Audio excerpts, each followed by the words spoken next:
All right, we're going. What's going on, David? Nothing. Good What's to see going you, on, brother? bro? Hey, how you been? How you been? Chilling, bro. Chilling. All right. So what's been going on with you, man? I haven't seen you in a whole minute. I know we've been trying to get you on the show, man. As long as COVID's been going on, bro. Yeah, I know, dude. Yeah. It's been holding us all back, slowing us all down. I was like, it's really good to see you, man. Yeah, for real, bro. You too, dude. You too. So you've been taking care of yourself since last I've seen you? Yeah, bro. You know, same old. Just one day at a time. Got my son now. He's about to be 3. Yeah, I saw it. I'm doing that family thing, you know. How's the road been for you? You just got back from seeing your mom and stuff, right? Yeah, they're doing good. My grandma just had her knee replacement surgery on her left knee this past Monday. They've been doing that. Her knee's been hurting her pretty bad I would say the last few years. Yeah. So it's been needed to get done for sure. Get the pain out the way. Yeah, she actually started rehabilitation therapy today. Yeah. So how'd that go for her? Talk to her. I haven't heard about it. I just heard my mom today. They had to go to work, so I want to call them tomorrow morning. Yeah. Dude, I seen that you've been getting these products and stuff. I had some questions for you. Can I flip the script and ask you some questions? Yeah, sure, man. And so how I mean, you've been coming up. You've got these products that you've done some promotion stuff for, right? You've done some reviews on them and stuff. Yeah, I was saying top extracts, and also we're trying to go with Buffalo Trace too. Oh yeah. We're also gonna we gotta get to let's get a drink together too. Oh yeah, definitely. So I know you got your products here. We're gonna talk about these too. Oh yeah. We'll get into that. Oh, definitely not, dude. I actually, this right here, Kentucky. Yeah, Straight Buffalo Trace, man. Have you heard about Buffalo Trace? I actually have seen it before. I have not tried it. This will be the first time. And man. They're the only ones that've been around since pre-prohibition. Like they're the ones that actually did this for like medicinal purposes. Yeah. Like they never like shut down. So, really? Yeah. No, that's crazy. That's crazy. Does it say that on the bottle somewhere, or do you have to like? Look at I mean, I don't say about the but they have a whole story back. Yeah. They have part of their story back there. That's awesome. It says it's been around since 1775. 1775, bro. Yeah, I was saying like they've been around since the beginning. They're the oldest whiskey distillery to date in America. That is crazy. 45% alcohol by volume, 90 proof. Nice old American bison on the front right there. Yeah. I didn't have to say. I am definitely down to try some of that. Yeah, we're good to go. Yeah. What are the products you want to tell me about? Oh, I'm curious about my products. Yeah. Well, I still had some questions about yours, but yeah, I'm just doing a little exotic. Not little. Let me take that back. I'm gonna rephrase myself. Sorry, I'm doing exotic pop. Yeah. You know, like the song with Lil Moosey, that two bad bitches in a blueberry fuego. Mm-hmm. The name of the song's Blueberry Fuego. There goes the Blueberry Fuego. That's where they're go based off of the soda with that. Yeah. That's the soda for that, and then here's just another Fuego. But there's all kinds of Texas rappers and other rappers. Yeah, you're saying you're telling me beforehand, you're saying DJ Screw, and who else is on there? Big Mo, there's Big Mo, Bar Yard Soda, it's purple, you know, like the purple stuff, Big Mo type stuff. What else is there? There's DJ Screw, Cotton Candy, there's Fat Pat, DJ Hawk, you know, just all the Texas legends. Yeah. And every soda purchased through Exotic Pop gives back exactly, you know, so much of the proceeds to help. They read to the kids every week. They're handing out food. They're buying basketball goals, but for sure reading to them and handing out food every week. No passing on them. Like I said, they're buying basketball goals every week. So that's one thing that made us take this to the dog show with us, you know. Yeah. It was to kind of bring people to our table, have something that not everyone has the ability to get their hands on, you know, something exotic pop. Right. And just, you know. Yeah, let's I want to take some of them, man. Yeah, dude. I want you to try. Because like now we got to set up like the lead, and I was like, man, I know they got to have a grape one. Right. Know? Yeah. No, they definitely do. This is just what I had left from the shows. You know, I take them on the road and sell them all, bro. Go, sir. Let's see how this. I want to see which one. I think I'm gonna go with blueberry. Just to make sure. Ooh. Which one is your favorite? You have a particular favorite of these? I actually like the blueberry one a lot more. I'm not really big on a pineapple and watermelon. I would say pineapple or coconut is like my least. Let's keep this up front right here. My least flavors I go to for anything. Yeah. Okay. It's one of your what? I was saying like pineapple or coconut is like the least like flavors I enjoy in like anything. Well, here, let's do this. Before I drink out of this one, I'll go ahead and pour it up with some of this. And we will see if... I like the color. We'll see if you like it. Alright, cool. Try it out.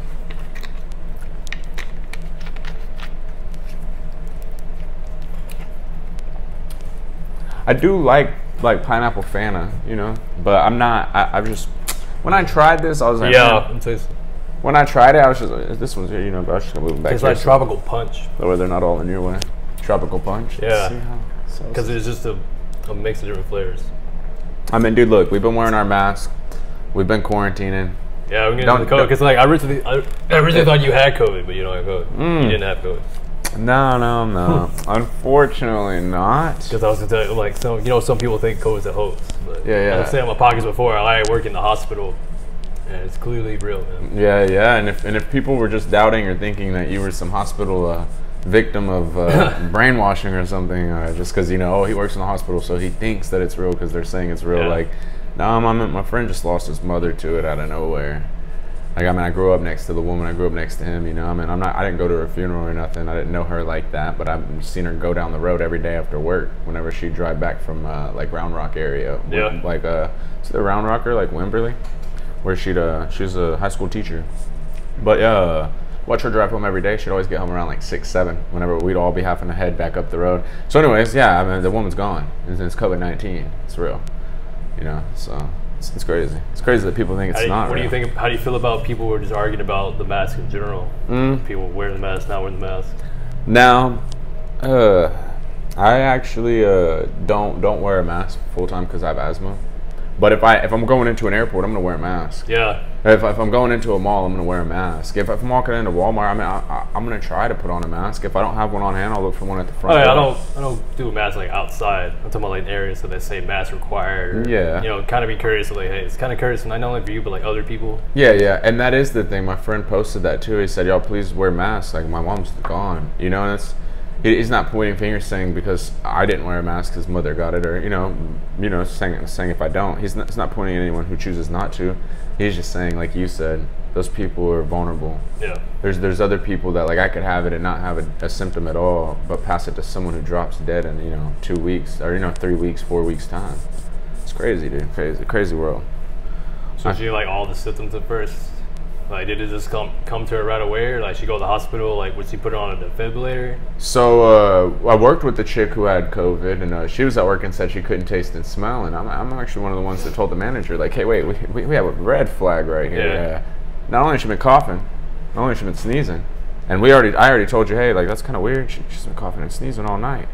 Like, if I say something, it's weird. Most people are like, there's people that say stuff because they just ain't got nothing better to do, and then there's people that say something because they're like, hey. Oh, you talking about like Twitter? Yeah, you know what I'm saying? Yeah. I'm not one of them Twitter people. I don't just tweet. I don't just Twitter out my ideas for no reason. But I told my manager, I was like, hey, she's been coughing and sneezing for like the last couple hours. What's going on? Yeah. I was like, I'm just saying, did you ask her if she's all right? She's like, oh yeah, she has asthma. 2 hours later, she takes a drink of her soda, and she's like, oh God, I can't taste or smell. I can't wait to not have allergies again. And I was like, whoa, coughing and sneezing all night. Coughing, sneezing, can't taste, can't smell. So that's 4 out of 3. You got COVID. Yeah. It's all the signs, man. Yeah. So I just, but my bad, to get to your question. Yeah, like, how like aggressive her whole. From right there at that moment, from where she had the symptoms and thought it was just allergies, still able to go to work. This is all at work. To the next day being in the hospital, to the next day being confirmed for pneumonia, at that point getting tested for COVID. So as soon as she started to go,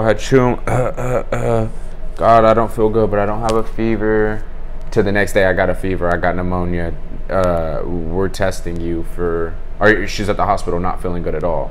To the third day after showing those symptoms, pneumonia. Her lungs are now filling with fluid. Right. It's just crazy, bro. Crazy. So like, did they try to defibrillator? Because like I've heard a way like some of those work, some don't, because they want to kind of like work your lungs by yourself. Because usually with the COVID systems, so like the defibrillator is on them, then your lungs just give up, and then people have been dying more faster that way with the defibrillator. So I was curious how they're doing it now. So she ended up living. I don't know what exactly they did to her. Whenever she came back to work, we weren't allowed to talk about it because, see, this is something else that most people don't know, and it's crazy, and I'm happy we could talk about it. I didn't know it until I worked with someone who it happened to. Learned this from her. This is what the doctors told her. Having COVID's almost like having HIV. Though you're not dying, you've had a virus that'll forever be in your body. Right. You will forever have COVID-19, the virus, in your body. You're just not going to die from it. You've developed antibodies. They don't know if you'll ever have another outbreak from it. At this point, we're assuming that people aren't re-outbreaking. China hasn't. Yeah, we're just now getting out with the vaccine and see how Pfizer is going to work out. Yeah. They don't know it's going to kill it. We still know. They said like 40,000 people were testing it, and it's like 95% effective. So yeah, that's crazy. What do you think? You gonna take it when it comes out right away, or what? I actually I don't do vaccines. I hate to be that guy. I just. But even one with this one in particular, you're just still gonna avoid it. Yeah, I'm on the fence about it too. I'm saying I think I'm gonna wait in like 3 to 6 months and see how it goes. I'm not against it completely. I'm like, it's one thing how it was earlier. You know, like I was saying about the defibrillators. Like doctors saying, hey, we need them with defibrillators. Someone they don't. Yeah. There's a vaccine. I don't want it how everything in America is left and right. I need to know this vaccine, like both sides are coming together. Hey, yeah, this is the FDA approved. This is the vaccine. Then I'll be more onto it.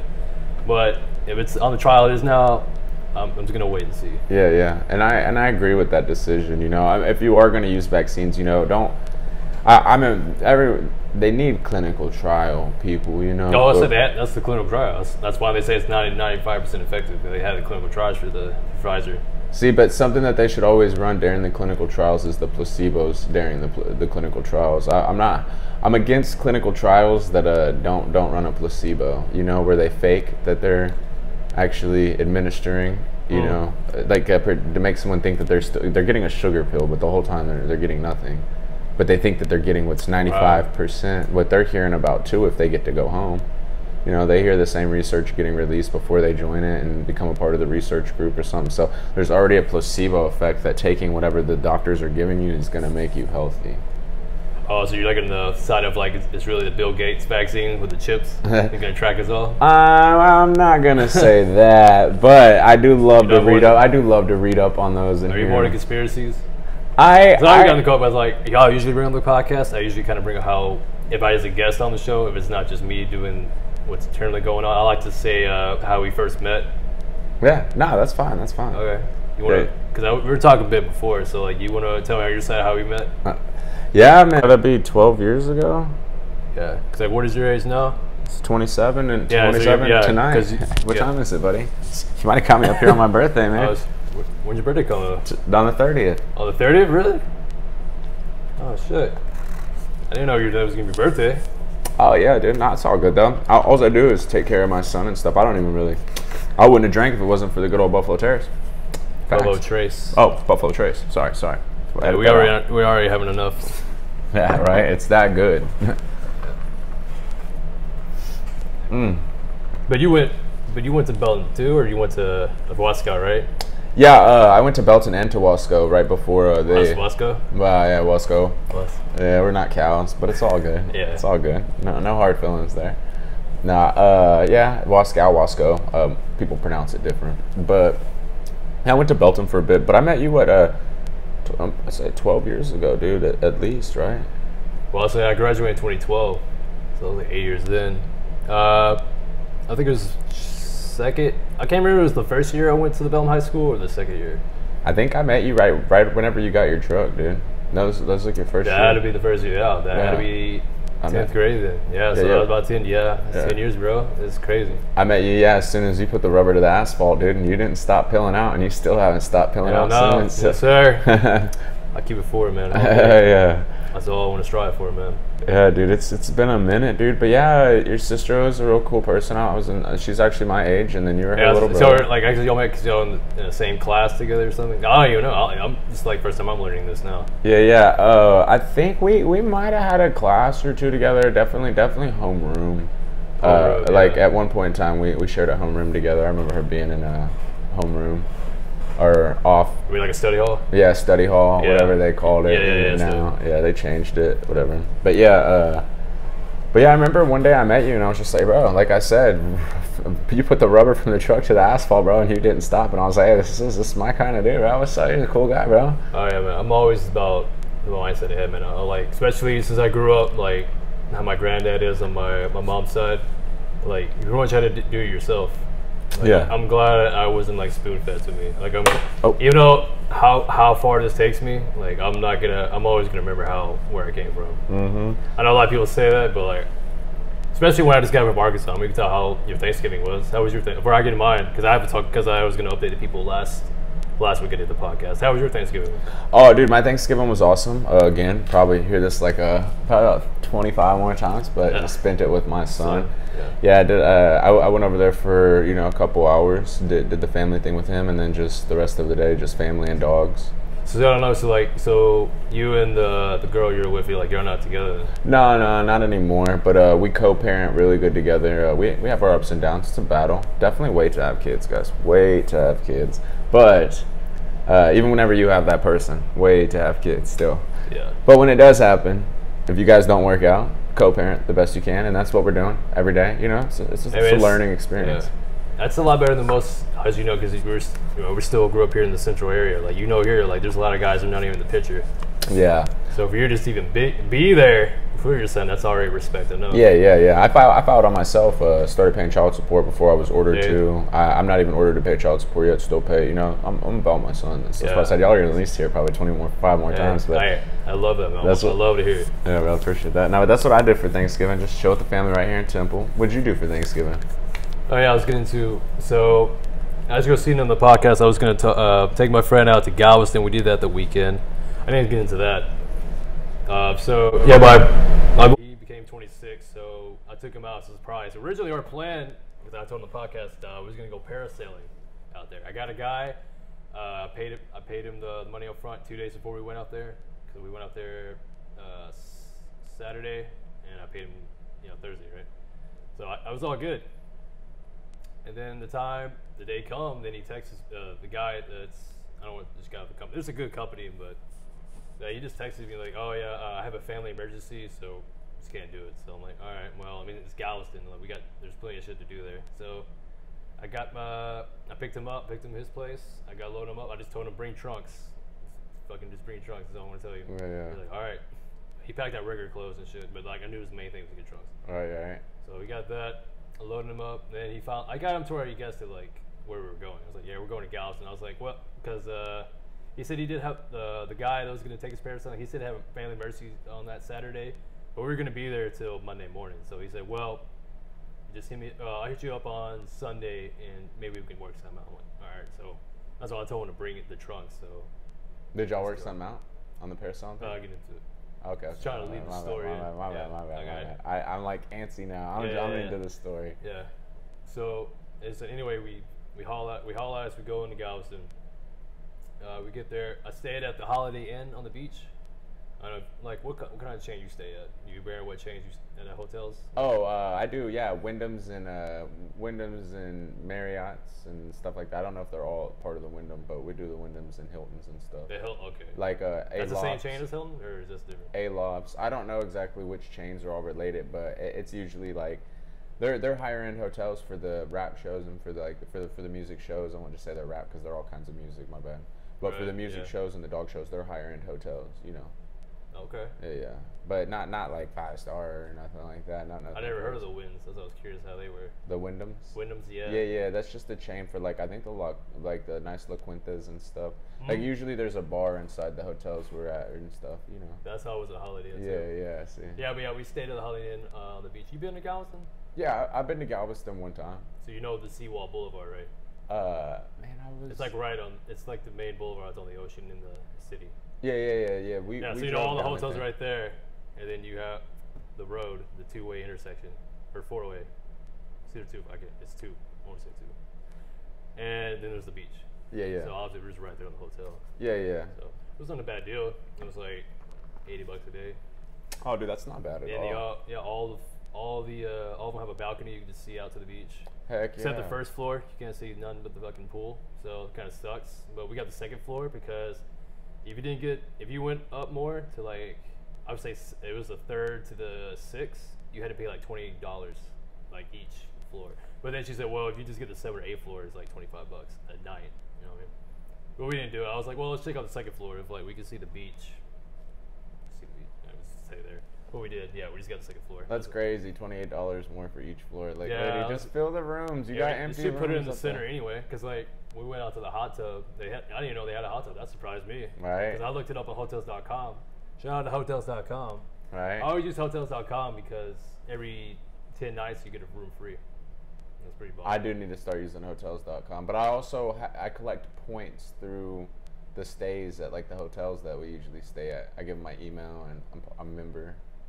To member to who? A member to the Hilton. Yeah, like be a member to the Hilton's group of hotels, or then be a member to the Wyndham's group. That's kind of Holiday Inn has their own reward things too, but I don't want to be just stuck just to the one specific hotel. Yeah, yeah. I get whatever is like the best deal. Maybe it's Hilton, Holiday Inn, whatever. As long as it's not like even Motel 6, man. Like I stayed at Motel 6 are nice. Like the last one I stayed in Dallas, Motel 6 was nice. Yeah, yeah. In certain places, I mean, I've seen some nice ones, but it's one of those things where it's kind of hit and miss, you know. So, sometimes like it'll have a really nice. I've seen some really nice pictures down in the Bronxvilles, and pulled up, walked in, and been like, I'm not staying here. This is a crack motel. Like, that's a crack Motel 6. The picture's light, huh? Yeah. The picture was the outside was real nice. The inside though, however, it was just.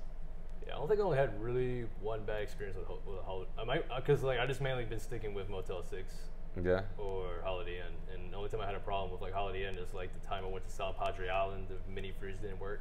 Really? He said the mini freeze. No, that's a whole nose. I mean, I already told that before on the podcast. But we're not playing with the mini freeze. If it ain't keeping the Buffalo, trace. Yeah. If it ain't keeping it cold, we're not staying there. Shout out to them again, by the way. Yeah, I love this, man. Yeah, I did a review about it, man. Yeah, this is a 4 out of 5 for me. I might tag them about 20 more times because it's actually a really good taste. I'm not gonna lie. The Fuegos, I like the soda too. Like, yeah, the Fuego's definitely still the deal with it, dude. I mean, dude, honestly, the rappers, mate. I'm surprised they didn't put like their logo on it. Well, the rappers have their own sodas and stuff that they're on. Fuego's its own company. Oh, so they're on the Fuego line. Like, yeah, this is not like their. Like, no. This is just something that they also carry. We get them in 24 ounces. People can't usually get these in 24 ounces. They usually get them in only 20 ounces. Really? So that's our exotic factor. So that's why it's like so that's the tall boy for these. Yeah, it's the tall boy for these basically that you can't really find anywhere. Like you should have. Got like you should get him to like do a 40-ounce version of these. All right, a 40-ounce version. Yeah, that would be baller. He's like, or just if not like a whole line, just do like a special limited edition one. Yeah. The like something like then make it like sentimental, like pour out to the homies, like. Yeah. Dude, that'd be tight, dude. You're right, and it'd have like I'm not gonna lie, would we just call it like 2 zigzags, Colt 45 at the bottom? Yeah. So I'd say 2 zigzags up top and then Colt 45 just at like the bottom. Each different flavor would have like its own unique thing. Mm-hmm. Yeah, I would do that. Yeah, but they have their own sodas at Exotic Pop. They have their own exotic line. That's the Big Mo, DJ Screw, NBA YoungBoy's coming out with one. All the other rappers and stuff that are hopping on board are coming out with them. But what's up with that hotel story? Because I'm still. Oh yeah. So you guys got the second floor. She threw you on the middle. Yeah, she threw us on the second floor. I mean, we looked at it first, and I'm like, yeah, that's a good spot. We're in the middle, so. We that night we just went. It was pretty late. We got there like 5. You know how it is here with the season or the time change now. Fall back. It's like fucking gets dark at 5 o'clock now. So basically, we just went to the beach for like. I just got lit with my Mighty. Shout out to the Mighty. Mm-hmm. Yeah, we just sit out there. We went to the beach, and went back, just drank. He could drink, obviously, but Sunday rolled around. I hear back from the parallel guy. Turned out he waited like another day to take his daughter to the hospital apparently. So like I don't know why he waited, but I'm just going with what he told me. Really? Yeah. So I'm like, okay. And he's like, well, I'll try to get another spare guy because it was usually him. It's him and another guy that usually take people at parasailing. But since he had that family emergency, he told the other guy to like, hey, you're off a weekend. So his ass went to Corpus Christi. And so he ain't coming back. Yeah. But he's like, well, maybe have another on-call guy. See what's up. I'll let you know later today. I'm like, okay. So instead, we just walked the CWalk Boulevard. That's awesome. This shit, like, we went all the way to the pleasure pier out there. We didn't go on the pleasure pier. We didn't go on the rides and shit. But like, that's like a good 3-mile walk. Really? Yeah, dude. Like, it was cool to see all the shops. So y'all walked up and down it? Yeah. How'd that guy handle the refund process? Oh, he get it right away. Oh yeah. Yeah, it was good, except for the customer service. Or it's like There's like some kind of fee. I have to look back on that. It's like a $9.99 fee. They're like, I have to get that back. So out of the 160, he gave me what, 150. But he gave me the customer service. He's like, oh yeah, you gotta call these people to get that back. So that's what I'm saying. I'm not hating on them because like they did everything they could. Yeah, yeah. He gave you back what he had. Yeah, in his and he even told me like, hey, you know, whenever next time you come out, you could come out, hit me up. I'm like, okay. Really? Yeah, yeah, dude. So he's about his business. He really had a family emergency and stuff. He wasn't just running some shiesty. I was worried for a second. I was like, I know you don't fall victim to this stuff like that. No, I looked him up on Google and everything. Yeah, he had 5 stars. Yeah, yeah. They're the only ones in Galveston too. Like the only ones that do it closer is down there and Port A. Not Port A. It's right in the middle between South Padre. No. Oh, my bad. Past Corpus Christi, where the other guy went. It was Mustang Island. Mustang Island, yeah. Port Aransas, yeah. Port Aransas, yeah. Port A. Oh, you had Port A. I didn't get that. No, you're good. Yeah, Port A. Yeah, he was in Port, and their service is closed. Yeah, I knew they did it down there though, but I didn't know if there was somewhere closer, which would have been Rockport if there was somewhere closer, right? Rockport's between Galveston and. Yeah. I think. I don't know for sure. You said, let's look it up. So I got my computer here while we have it. But I will finish up the story. To Rockport, yeah.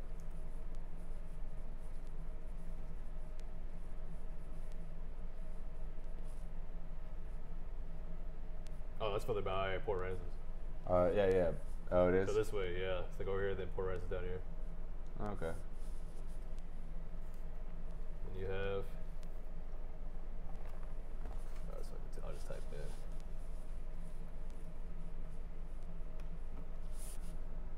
Galveston right here. Right. That's where we stayed at. It's awesome. But yeah. So yeah, we just walked the boulevard pretty much in the shops, and then we got these trays. Right on. He got one too. He got a.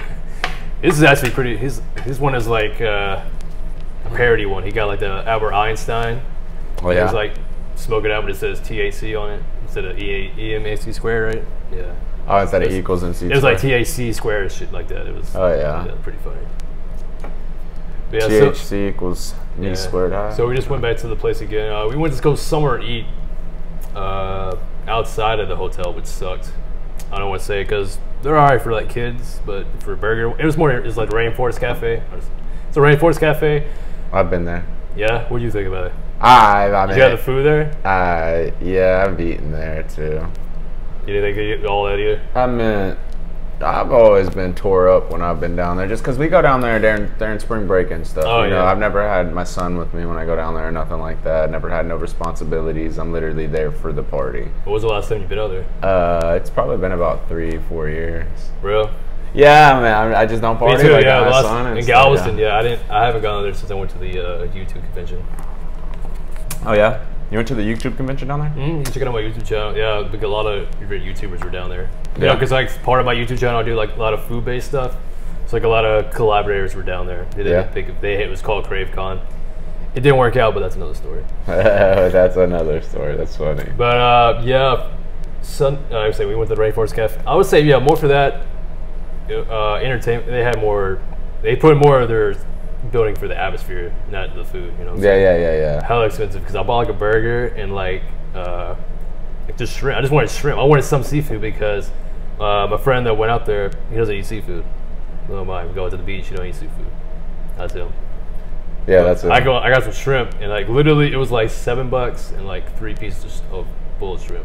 Oh, dude, that's crucial for being down right by the ocean. Yeah, dude, that was suck. I really have gone somewhere else, but like he doesn't eat. Like because his way is like, well, if we go to a seafood restaurant and like they have a like non-seafood restaurant or non-seafood to eat there, he's like, well, they all put it in one fryer, right? So it's all gonna taste, no matter if it's not seafood, it's gonna taste fishy anyway. Oh yeah, that's the type of friend I say, well, then you shouldn't eat anything fried here, huh? I wanted to go to the gumbo shrimp down, where it was called, the fucking Forrest Gump's restaurant down there. Nuh-uh. Yeah, I didn't know that. It's on the Pleasure Pier. You don't have to, because I know you have to pay to like go further in the Pleasure Pier, but like the bubble gum shrimp, Bubba shrimp, whatever. Yeah, it's right there before you even have to pay to get in. That's crazy. I didn't know that. You're schooling me right now.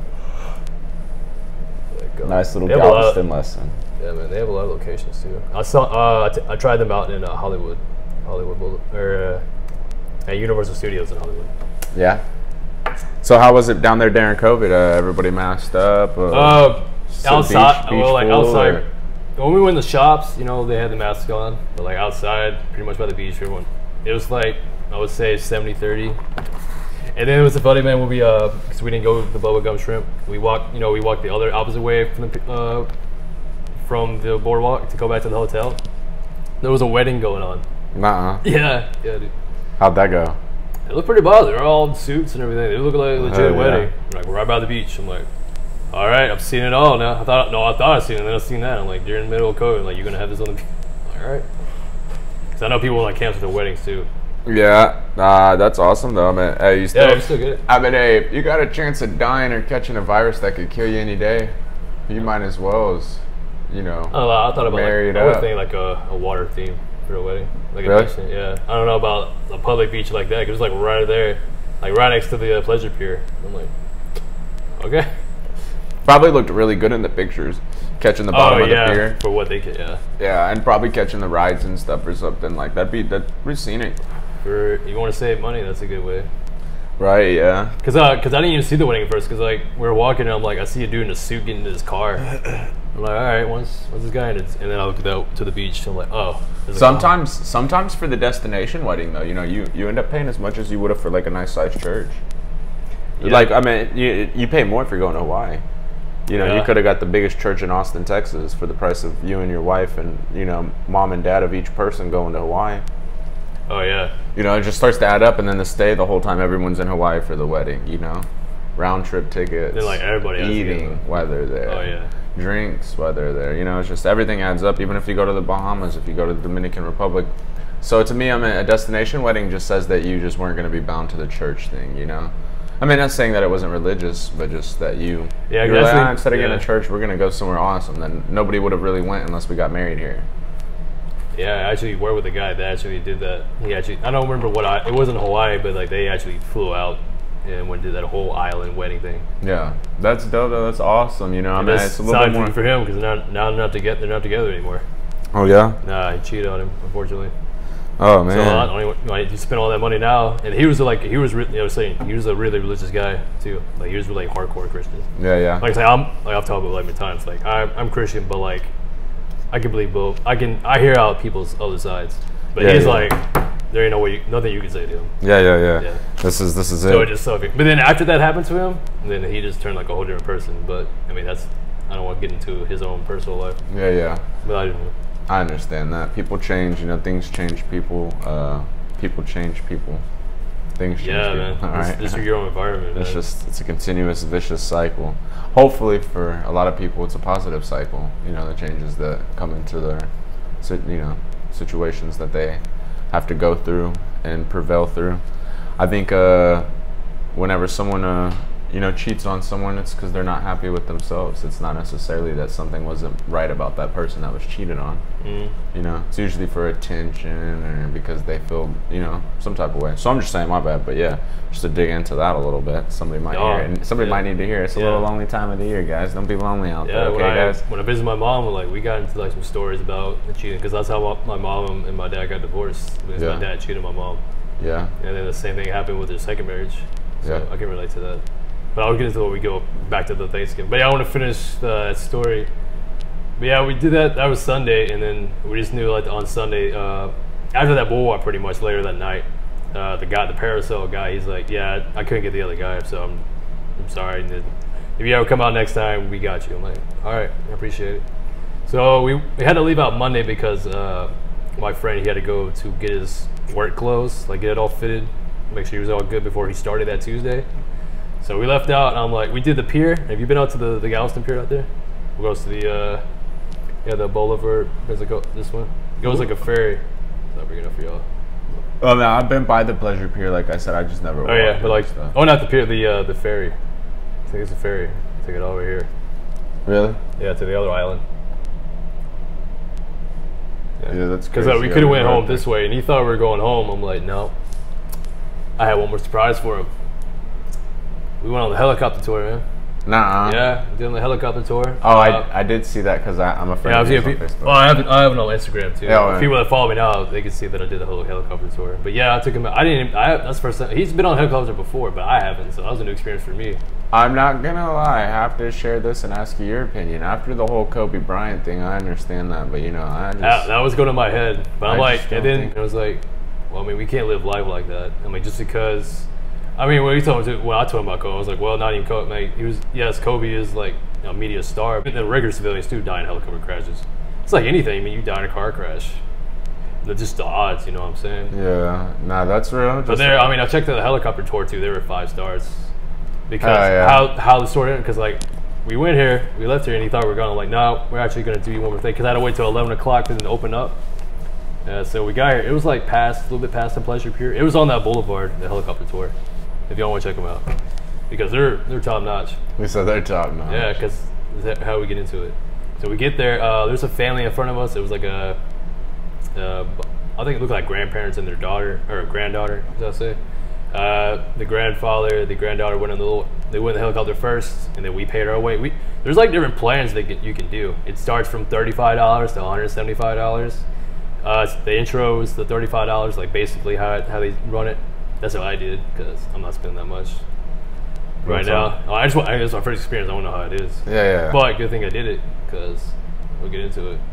But yeah, I don't. They did the same thing. They did the intro too because their ride was only 15 minutes or 5 minutes. It's 5 minutes for the intro. I mean, that's a long time to be that high up with no parachute, buddy. Yeah, there's no parachute, but they tell you not to get out, not open the door. They let you. They open the doors for you.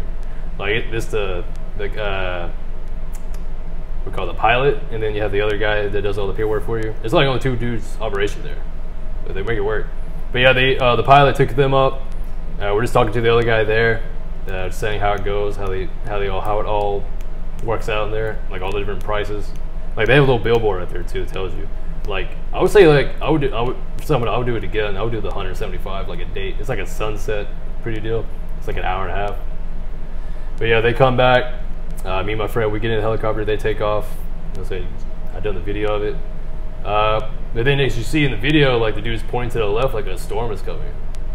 So like, yeah, we're gonna have to come back and go back. So usually the helicopter goes like 80 miles, usually like going like 65.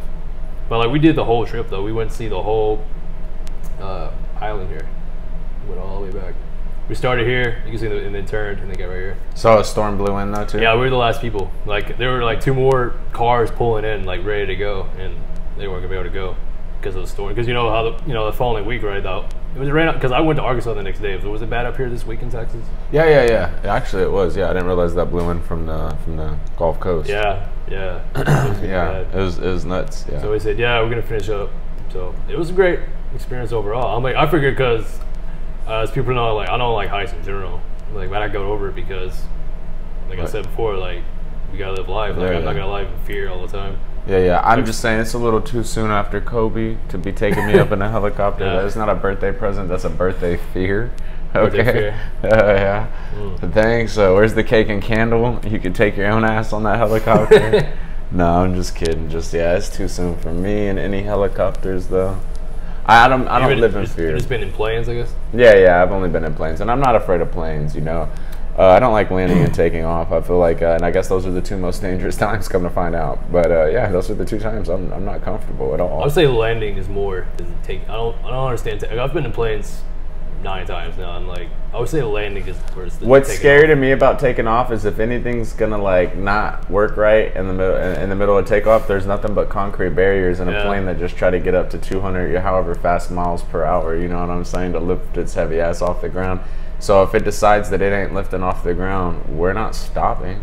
Like, you know, they build them to hope that never happens, but at that point, you know, it's scary to me, man. It's scary. No, living in that fear, you said. I've talked about before on the podcast, but like you don't know, like my first plane experience. So they are saying like I'm not really a big fan of heights. But that was the first time I got on a plane because I went to go to Colorado to see my friend and explore Colorado. But like I did Southwest, and like before even taking off, they had to fix the left engine. It was not coming on. Yeah. First time in a plane, man. Already scared, and like Oh, we had to get maintenance for 30 minutes before we take off. This engine is not coming on. So they're literally like testing the engine terminal is coming on, like as we're sitting in this plane. And we fixed it, and then we went smooth sailing. Oh, nah. But I'm just saying, I'm like, experience, man. That's some scary shit. Dude, you want to know one of my experiences in planes? And I'm a kid that watched Final Destination. I used to try to sleep before I'd catch the plane to be like, man, let me see something if it's gonna happen. Come on, show it to me, and I'm gonna find a reason. I'm gonna find a way to make them not put me on this flight. Like they're gonna pull me off this flight. But it's gonna be one of those. Yeah, right. Nah, but little superstitious at times, but I'm not full blown. But dude, so we get on this flight, and I didn't sleep and see nothing. But I usually, for real, try to sleep before the flight. Not making that up. But so we get on there, dude, and I try to cut on the air, and nothing comes on. Yeah. And I look over at my sister, and I said, "Hey, something's not right." And she said, "Bubba, you always act like this." Like I said, man, that takeoff, dude. The takeoff and that landing, man. Where we all going? Out to Arizona to see my dad's and them side of the family. My sister, you know, she'd come out there with us. That's my mom and dad split up whenever I was young, so that's where my dad and them always were. So we're flying out there. But dude, I was like, hey, something ain't right. And she was like, whatever. Like I said, she said, you always act like this. And then we turn around, and she was like, wait till they cut, you know, they just have it off right now. I hit the light and it said, well, that's coming on. You know, I've always been a smart ass, dude. It's natural, you know. Right. Well, yeah, no, the overhead light too, so you could read next to the vent that you turn. Yeah. So I hit that, and I was like, well, that, yeah. I was like, so that's what airline was it? You know, Southwest. It was Southwest too? Yeah, dude. So you know what they said? They come over the intercom and they're like, yeah, we're having some kind of electrical issue. And dude, I wanted to say something to the lady too. I don't know who did, or if someone did, or they just figured it out. Right. But I told my sister I wanted to say something. Like, you know, again, she was like, you always act like this. Don't say nothing. It's embarrassing. You know? Right. But it was like actually an issue. Yeah, it actually turned out to be an issue. They actually unloaded us all off that flight, had us picked up by a little thing, and then drove around to somewhere else. A different plane? Yeah, or I don't remember. There's a time that happened, and then there's a time that we all unloaded and went to a different gate. I don't remember which time. Now, right there, can't remember. I think the Southwest time that we got off and went to a different gate. There's a time in San Francisco where something happened on a plane, and different story. Another time. I got you. Another time. Yeah, I would say that Southwest from Colorado. That's pretty much like my worst experience, which was my first experience on a plane. Right. And you've seen the stuff that happened with them, like not too many years ago. Oh, the window. Yeah. That was actually the time I went to Las Vegas. After that, like not even 3 months later. Got that cheap flight, huh? Oh yeah. Did you go through Southwest? Mm-hmm. Yeah, I've only been to Southwest and American Airlines. That's the last time I've been on an airplane, when I went to California. You know who the best is, bro? Alaska Airlines is the best. What's that? Every seat has a TV in it with free TV. Oh, yeah? Yeah, bro. Is it like, and you can watch the trip in the seat and everything, bro. It's kind of set up the same as American and Southwest. It's not really, there's not a bracket of economy and first class. It's all one. Nah, Alaska has they cook steak and shit up front for the other people. Oh, so they have a first class. Yeah, they cook steak and shit up there, bro. Because you know, it's with Southwest American. Well, from what I've seen, Southwest American Airlines, there's only one class. Yeah, no, Alaska's up there. Alaska, they actually the first class. Okay. Yeah, real first class. Like I've been. You been in first class? Yeah, I've been on like Spirit's big blue seats. You know, Spirit's a small planes. But I've been. I always really Spirit because you see on media and shit like Spirit is kind of like a joke. But like, how was it? You actually been on it? So how's your experience? I've flown Spirit a lot. Whenever I moved out to Arizona and was running my delivery service, my medical marijuana delivery service, was awesome. But I flew Spirit back and forth between Texas to see family all the time. No issues. Yeah, no issues ever. I mean, I was on some of the smaller planes a lot of the times. You know, I catch the red eye flights. They're the cheaper. What is that? Red eye is just like the after like 10 o'clock. Oh yeah, they're cheaper after 10? Yeah, after like 9 o'clock or like 10 o'clock, 11 o'clock, 12, 1, 2 o'clock, whenever they're just trying to get planes and like the last little bit of people to destinations and stuff. Yeah. Those are really cheap flights. Yeah, I just go like hotel. I go on Google hotels, flights, whatever, and just see where's the cheap. Like I put in my dates I need to go out, you know, and I just kind of go lowest to highest. And I know the times are different, but I never really like thought there was actually a system to like that. Call it red eye. Yeah. You look up the red eye flights. Well, it's not that you necessarily look up the red eye flights. Just so usually, if you kind of look a lot of the times, most of the cheaper flights. So it usually goes, the higher dollar flights are usually the straight there flights. No layovers, no delays. That's for all of the American. That's not just for Spirit. That's for all the airlines. Yeah, like all airlines. Yeah, it's usually the. How do you look that up? Well, as you're looking, as you're looking and that price list is coming up, that's what the $500 flight is. The $500 one way or like the $800 round trip.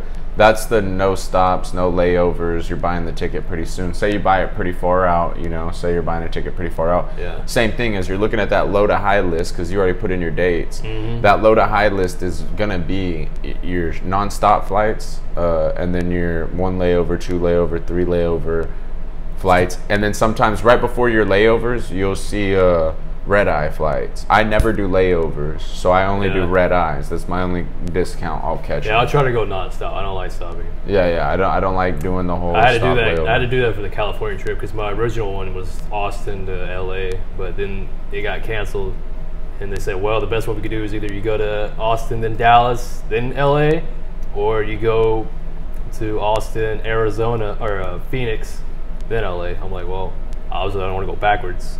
Let's go to Arizona. Dude, Arizona's the shit. Sky Harbor.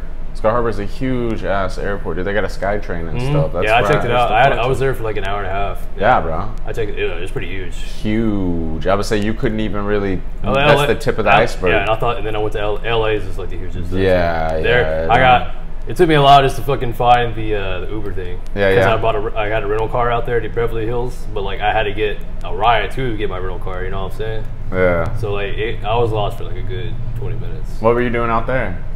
I was vacationing. Oh yeah. In the hills? Well, I stayed in Anaheim. But I went all over. Anaheim's up there. You know what I mean? It's right there. Yeah, I did all. That's North LA, right? South. It's South. My bad. I meant South. Orange County. Yeah. Sorry. Yeah, that was a great time. Anaheim, yeah, California. That's what I'm saying. I'm glad I did it last year because you ain't doing that much now. Yeah, nah. My family's from California and stuff. Northern California. All over California. I got family from. How'd you come here? My mom's mom was Warrant Officer 3 in the military and retired from the Pentagon. She worked in the Pentagon.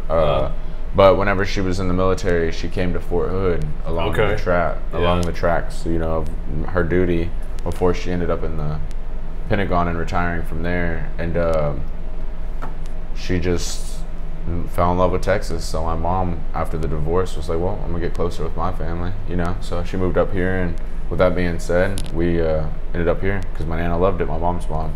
Right. So that was pretty awesome. What is your family from around here? I never really knew that.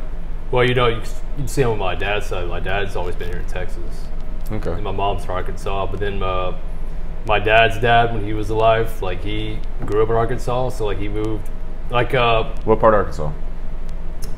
On my granddad's side, Arkadelphia, Gum Springs area. So I don't know because you've been to Arkansas, right? My family's from there too. You got a family My mom's there too? side of the family, Heber Springs, Batesville.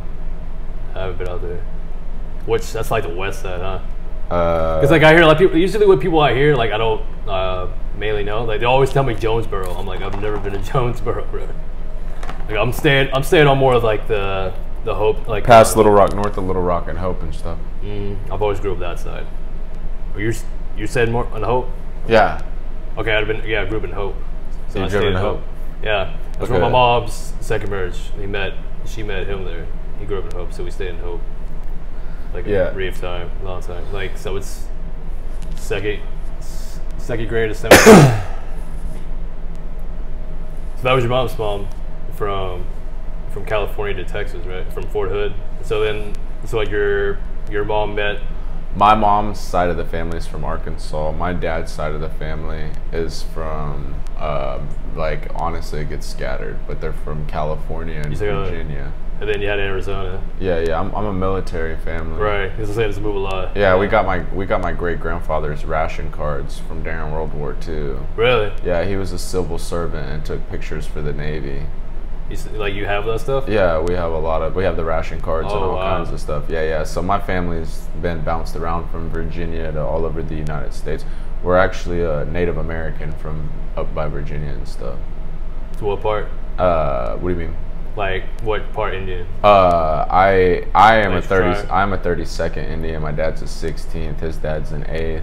My Like Cherokee or what? I want to say it is some branch off of Cherokee. We're not like so my grandfather, so my great grandfather on my dad's side is like he's full-blooded Indian. Yeah, I could pull up pictures of him and you'd be like, holy crap, David. Really? Yeah, dude, he's full-blooded Indian, a short man, high cheekbones, full-blooded Indian, tan is all get out. And Pull up. it'd be on Facebook. So they're a branch off of like Cherokee or Comanche. It's one of the two. I want to probably say it was probably Comanche, dude. Is what I want to say it is because it's like a East Coast thing. I think Cherokee was like a West, like Middle West. I thought, I don't know, or like central northern United States. Type tribe. I don't know. Don't hold me to it. I'm not enough Indian to have done enough research. Yeah. Oh, I'll say I'll believe you. I just want to check it out. Oh yeah, no. But I'm just saying I've never did any more research into. Yeah, I know. When I was over at my mom's for Thanksgiving, my dad just sent me like pictures of our family tree on his side, so we keep up with that. This man right here, D.Wall Jr., my father, he could tell you all the Indian stuff. I cannot though, sir. How do you go to his? Okay, here it is. On the list. Yeah. This photo. So you have his grandfather in here. Yeah. There'll be a picture of him. Or I don't know because you're able to see. Oh yeah, because probably on your profile. You're able to see his profile and cover photos. But I thought for a fact he had more pictures in there. But look, not that it's super important. Yeah. But there my father is and how dark he is, and he doesn't work outside. He's a locksmith. He works inside for himself. Oh, that's your dad here?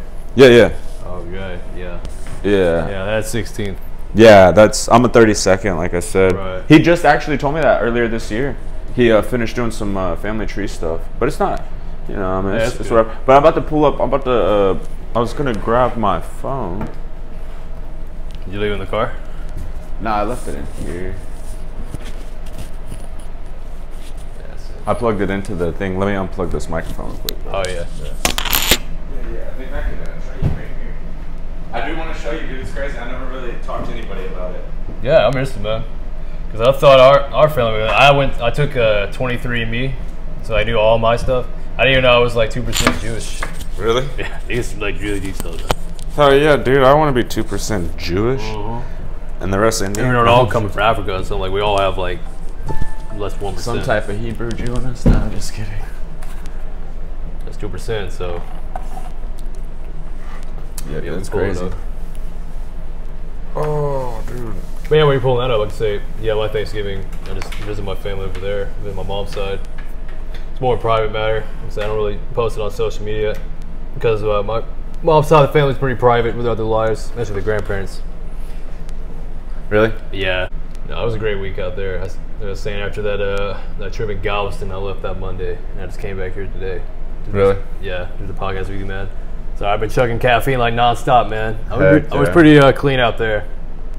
I just didn't drink no with caffeine. Caffeine, no water? Yeah, I had water. I mean, my mom had some like coconut, like pina colada water. It was something. Like I said before, I don't really like coconut, so I tried it. Oh, same. Yeah, my grandma had to use her knee replacement surgery on her left knee, so we had to beat her for that. Well, we didn't give her space too because it was still with COVID and she's in her 70s.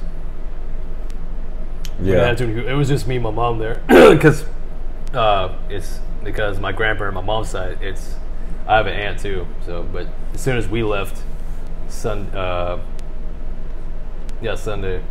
or Saturday, whatever. Yeah, today's Sunday. But Saturday, my aunt came down and she's gonna stay with them now for the week to watch over her and help her with my granddad and take care of my grandma. So yeah, we're really tight with the family. No, that's how it's supposed to be, a tight family, tight-knit family. Like I was saying, like I did after the Galveston, like all my PTO went to go down there. Yeah, look, I could see all of his photos now. Yeah. Here you go. There goes the old family photos that I was talking about. The old Henshaw and Wall family photos. So my dad was just going through these the other night whenever we were drinking. There goes... No, I'm lying. That's not them. It's white people. No, just kidding. Just kidding. But they were definitely not Indian. And not as Indian as you were claiming earlier. Yeah. As your grandfather. And my great-grandfather. And my great-grandfather and my grandfather. Yeah. And then my great-grandmother on the other side was full-blooded Indian too. So that's what kept it from watering down. Yeah. There he goes right there. There's my great-grandfather standing, full-grown old man, standing next to a woman and a full-grown man, super short. Like I was just describing to you. I'm about to show you the cheekbones. There he is right there. Oh, yeah. Yeah, that's see it. That's nuts, dude. Yeah. So that's full-blooded Cherokee. My great-grandfather. Yeah. The father of my grandfather. Right. You say like you're 32, your father's a 16. Father's 16. My so grandfather's an 8th, and then he was So it starts with him then. Yeah, it starts with him and gets watered down. Half him. Right? Did I do the math right? Because there's a way that fractions. Yeah, because there's a way. I'm not with fractions right now. Yeah, there's a way that works. Let me see. Yeah.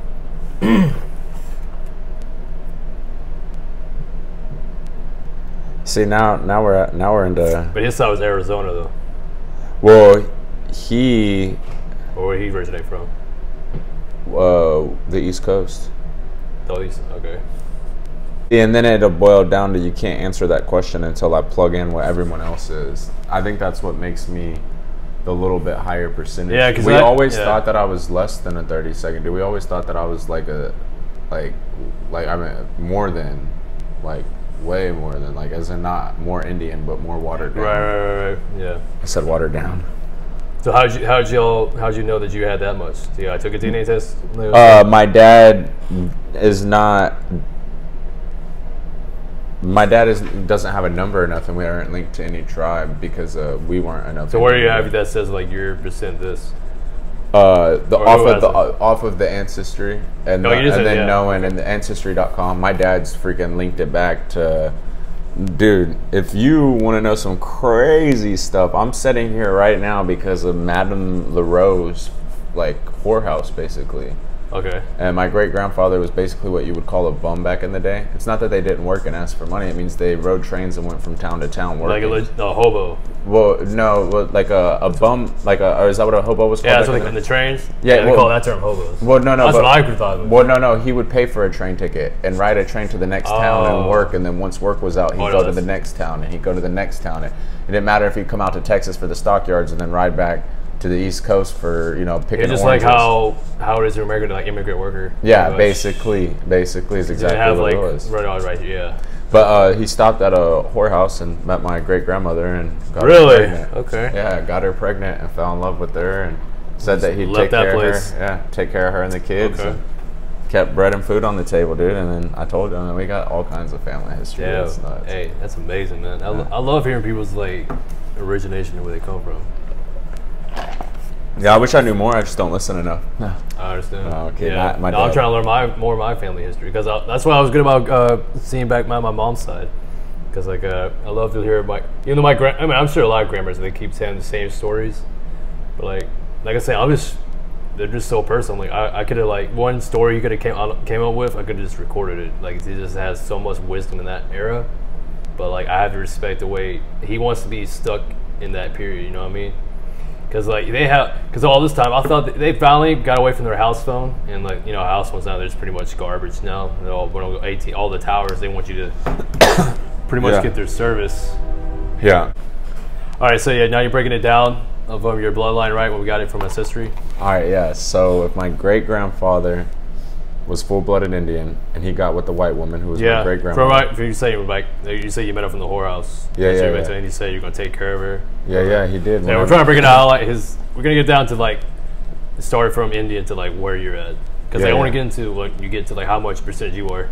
If you want to say where it started from Indian, my great grandfather, who was full-blooded Indian, was converted to Christianity, and then he met my grandmother. He was converted later, I guess, before all that or whatever, but I don't know how all that works. So with your grandmother, were they like, where do they travel? Because you said he was traveling, right? So like, where do they end up to like get your? So there's not much information on them back then. Oh, okay. It's really, dude. You're talking. So like, you do the answer, you just win the names. Because I don't know Ancestry.com. Because like, I've looked on it, but like, you know, you have to pay for that. I only paid for the 23andMe for the DNA, but I don't know how.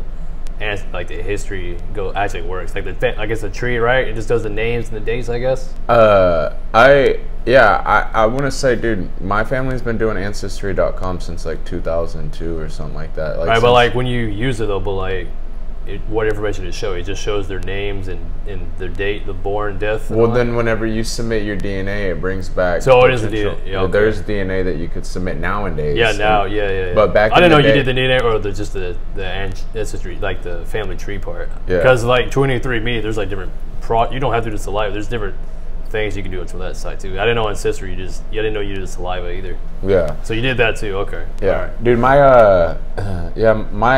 at least 20 years ago, whenever I was 7, I remember my grandmother sitting in front of the computer, a Gateway first, and then a Dell computer, doing ancestor work. Okay. Like coming up with ancestors, talking to people to locate who ancestors were and stuff. And my dad picked it up from her. She had already unraveled so much of it. When my father picked it up and technology was so advanced, he made it look like she never tried. You know what I mean? Not really. I don't mean that in a rude way to her, but just the technology went so far. Ancestry.com came out. You know, my dad basically took all her work, put it on Ancestry.com. Other relatives from back east that we've never even met, the Henshaw family, where those family photos said the Henshaw and Wall family photos. Yeah. Mm-hmm. They have posts, and you seen they you know, and they posted, you know, they did Ancestry.com and all that came back. So it's crazy, dude. But there's not much on them around the time of like the whorehouses and the bums who would ride trains and go town to town working. You know. So they just got it from like, here's like what your she had a work record there, and then my great grandfather. They kept records there. Well, like that was where she actually paid taxes to the government for working at a whorehouse. Yeah, because it was a legitimate brothel house. Yeah, it was a brothel. Yeah, it was a legitimate. I just call it a whorehouse because no one else will know what a brothel is typically. You know, I guess I forgot people watching podcasts will know what a brothel is usually, but that's why I was like, because I only know you said that was. So what's the brothel house in the west side? Because like all I knew the brothel house is like what's still legal now is like Nevada. Yeah, that's like the only one that's still legal. Yeah. And people still refer to that back then. Yeah, right. And people still refer to that as the whorehouse. No, I'm just kidding. But you know, I don't know what else you call it, but yeah, it's a brothel. I would just call it brothel. Yeah. And I think that was like a song, right? The House of the Rising Sun. I didn't know that. Well, I know it's the brothel, like I don't know, it's a song, right? I know Five Finger Death Punch did like cover that song, but I remember it's like feeling about a brothel house. Yeah. But the ancestry, so the trades you back. So you know, for based off that, you're saying you're 16 or 16. 32nd. 30. Oh, your father's 36. Yeah, you're the 16.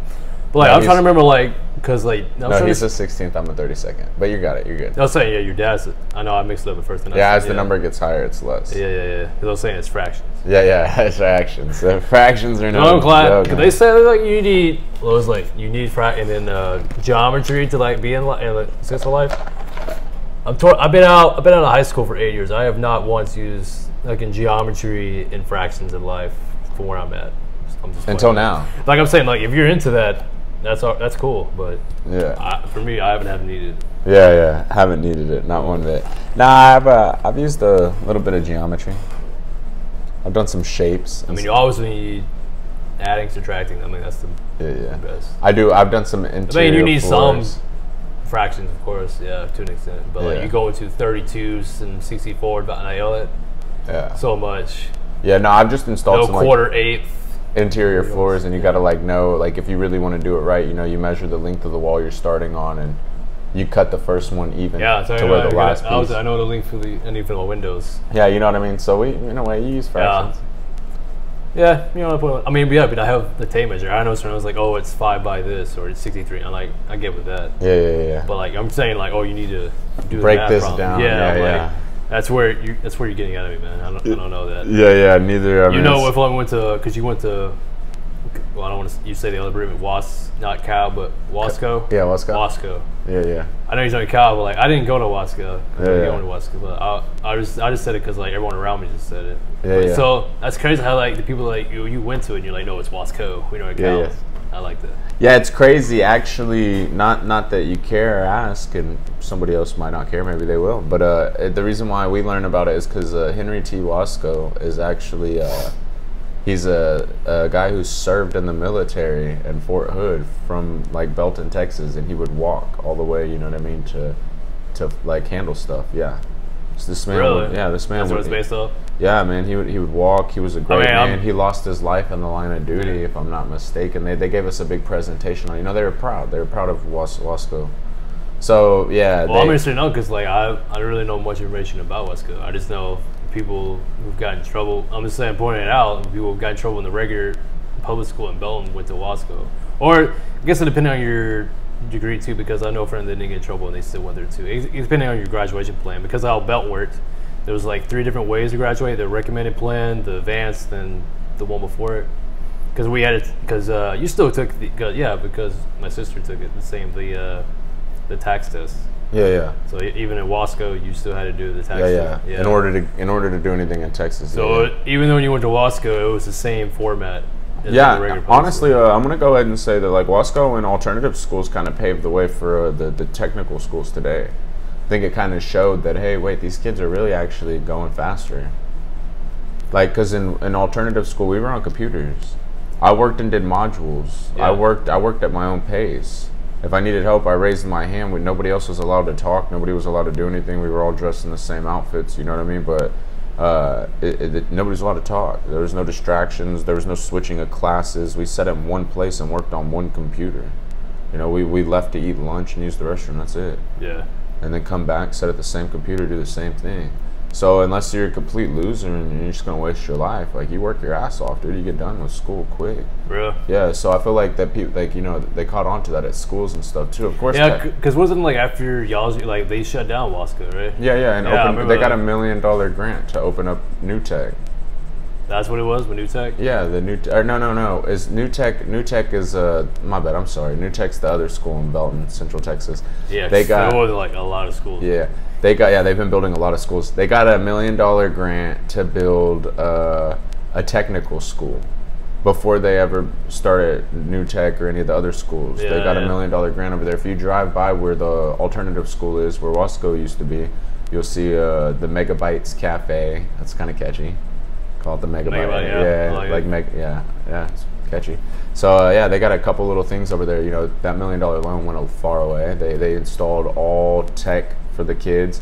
They didn't allow anybody to be in there. Like, you know, I would have stayed there if I could have and finished it out. But they started with freshmen. Yeah. And the freshmen were going to be sophomores there, and then they would have new freshmen next year. Those same freshmen that were sophomores were going to be juniors there, and they had new freshmen, same sophomores. But they started with 9th grade and didn't have 9th, 10th, 11th, 12th. They started with 9th, and as 9th went to 10th, they had a 10th grade. And they still had 9th grade as 9th went to you get what I'm saying? In the New Tech? Right? Yeah. Yeah, because I know like the public school in Belton, like after, I was like either my year or like maybe 2 years after, they started from like that public school now. It's just for juniors and seniors. And then 9th and 10th is like, is it for the New Tech? I'm assuming it's another school. So I think it's for the New I'm not sure the news. I know it's a different one because, like, I think the middle school, or they may have put them the 9th and 10th graders in that middle school. Yeah. That was someone else. Yeah. No. Or the New Tech, they probably just did all together because New Tech, you're saying, is still not a public, but it's still a different category of people that want to, you know, advance, like you're saying, for different people. Because, you know, even Belton Public School, you know, we're saying the special needs, like, it's, even though there's special needs or the troubled kids or, you know, saying the ones that just can't or have like deception, because even though, or my thing, like in public, they categorize me as ADHD. So even for me, I didn't go to different school, but I was separated from classes to like study myself. So that's why I enjoyed about Belton when I went to Belton, because I'll tell you that's why I have a Belton tattoo, because I enjoyed the way Belton was set up for their schools compared to the other schools that I've been to, because they have, if even you're troubled or what, they still have a program for you to succeed. Yeah. That's why I have different programs. Like I agree with you, dude. Bro. And not to cut you off, I was gonna say I do remember that the motto growing up was every kid's a winner in Belton, dude. Yeah. We were all winners. There was no losers. Like there was a way even though attacks, because like my sister, like she was doing the recording plan, but even though even I'm saying, because I can say it myself from the math course, I had to take it 3 different times. Like I passed the history and the science. I was good at that. Yeah, let's go. Yeah, it's not good. It's not good. Let's get another sec. Go ahead. Yeah, I passed the history and the science course on the first time. Then I took the summer courses for the math. I did English. Yeah, the 4 courses, right? English, English, history, math, and science. I did the English and history the first time, but I had to redo the math and science again in the summer class, the summer school. I just did summer tax. I went to summer school. I did summer tax, but I failed. I did worse. Really? Yeah, I did worse. And then we did it in junior year. It was junior year for y'all too, right? The year above. Who is? Because you graduated with my sister, so that was a year above. So yeah, 2012? 2011, or 2013. Or 2011, yeah. No, I graduated in 2011, right? No, she graduated the same year I did. But but you still did 11 or 12 too, because she graduated with me the same year. What? The Victoria graduated the same year I did, even though she's a year older because she got held back for. But she still graduated the same year I did. But I'm saying, but even though you're the same age. I graduated in 2012. How old are you? 26. But you're still, even though y'all the age, but like y'all still can have take classes, because I've had classes when I first got to Belton, because I had homeschool the 8th year. So, and then when I transferred from Arkansas to Belton, they didn't count my credits. So really, they classified me as a freshman. So I had like double English classes. I had double all through the course of the rest of the 4 years. I had like double English. There was like a 9th and 10th English, 9th and 10th math, science, all that I had. And then, we had, I was saying, bring it back to like, Bell make sure you succeed. They had those API classes. Do they have that in Walker? Yeah, modules and stuff. Yeah, they just did the modules, and you had to get your credits. Because I graduated on the recommended plan, so I had to get 26 credits. So I did the modules.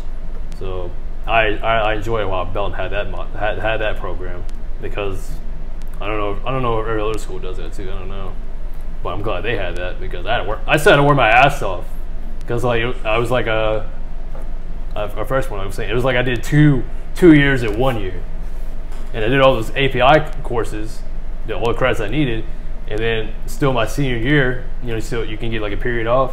That first semester I still had 8th period, but then I busted ass to do so many, get all the credits. Yeah. To have a period off. Did you end up with a period off? Yeah, on the second semester in senior year, because I busted ass. I was saying, like, if anyone could do it, that's cool. Yeah, what's that mean? It could be out. I was saying we're doing the body, but it goes by capsules. You have to probably do another capsule. Here, I gotta get you another. It should be right here. Did you do the other one here? Nah, I loaded this one. Oh, you loaded? Yeah. So that's the fresh one? Yeah, no, that's the one I loaded earlier. Oh yeah, that's hot, buddy. Yeah, that's hot. Here, load up.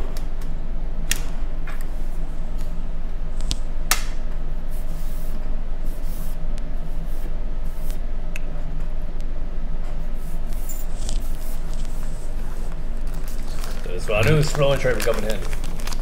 So I got it. It's always spilling this all over the place. Right. So you have a rolling tray? Nah, I don't really roll like that. I smoke joints, but I just be on the road. Oh yeah. I was like, yeah, this is literally all the times I've been smoking, this is the first time I have a rolling tray. What's your dad doing nowadays? Same thing? That's all you have to say. Yeah. Yeah, he's doing the same thing in the field. Yep. That's awesome.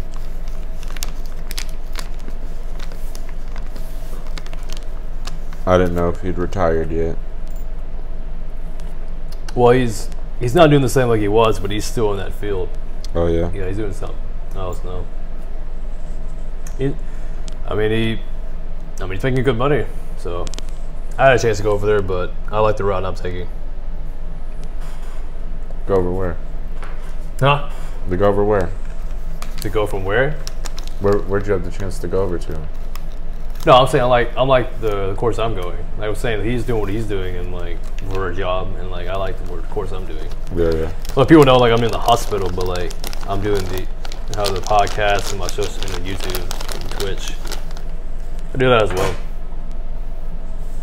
Yeah, no, that's awesome. You're saying like overdid it. I'm like, now did I overdo it? no, that's what it's supposed to be. Yeah, you're just not. It's not combusting. It's Yeah. raising with the body. Yeah. Yeah, no, but I'm saying like, I didn't overpack that, right? No, it's good. You know what I mean? Like it all smoked right, or it all burnt right the right way. Yeah. I just want to make sure because I was gonna do this one the exact same way if that was good. Just like to make sure like the cap is not like too compact in it, so it burns evenly. No, so anyways, where's your family from? Oh, I was saying before, yeah, we got to the end of your thing. I wanted to see like, cause you're 16th. 32nd. 32nd. I want to get it right before this is it. Right. You're 32nd. It's going higher. You know, talking about all school. I was saying busted ass getting all the courses done. But yeah, I was saying like we got to Wasco. So that's pretty much what Waco became, right? The new tech, huh? Yeah, it became that's what new tech is now in Belton. Yeah. So you think for that did the better? You think it was worth it? It was worth $1 million. The Belton ISD. Well, they used the funds for it. Because like you graduate. No, that's what we're trying to get to. Because you graduated in 2011, right? What year did you graduate? 2012. So it was the same year. So we graduated the same year then. Yeah. Why did you graduate from somewhere else? Just walk. Yeah, I didn't know. I thought you because you and Victoria are 27. I know you probably had a class together or something, but I thought you did in 2011. So, but So we all graduated the same year. I actually did an online school to graduate though, because Wasco closed down. I graduated. So you're still there while Wasco. So yeah, so it was our year, on the senior year, right? Was it the senior year or was it 2013 that did it? No, what year did it close down? It was 2011 that they closed it down. 2011. Okay. But I did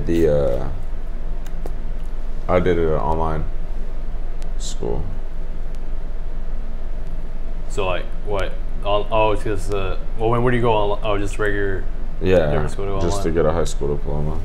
So they closed down at 2012. So like what, the first semester? And like when did you do the online class? Oh, I did the online.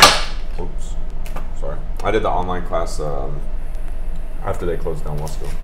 I did the online courses just to finish getting the rest of the credits that I didn't get in Wasco before they closed it down.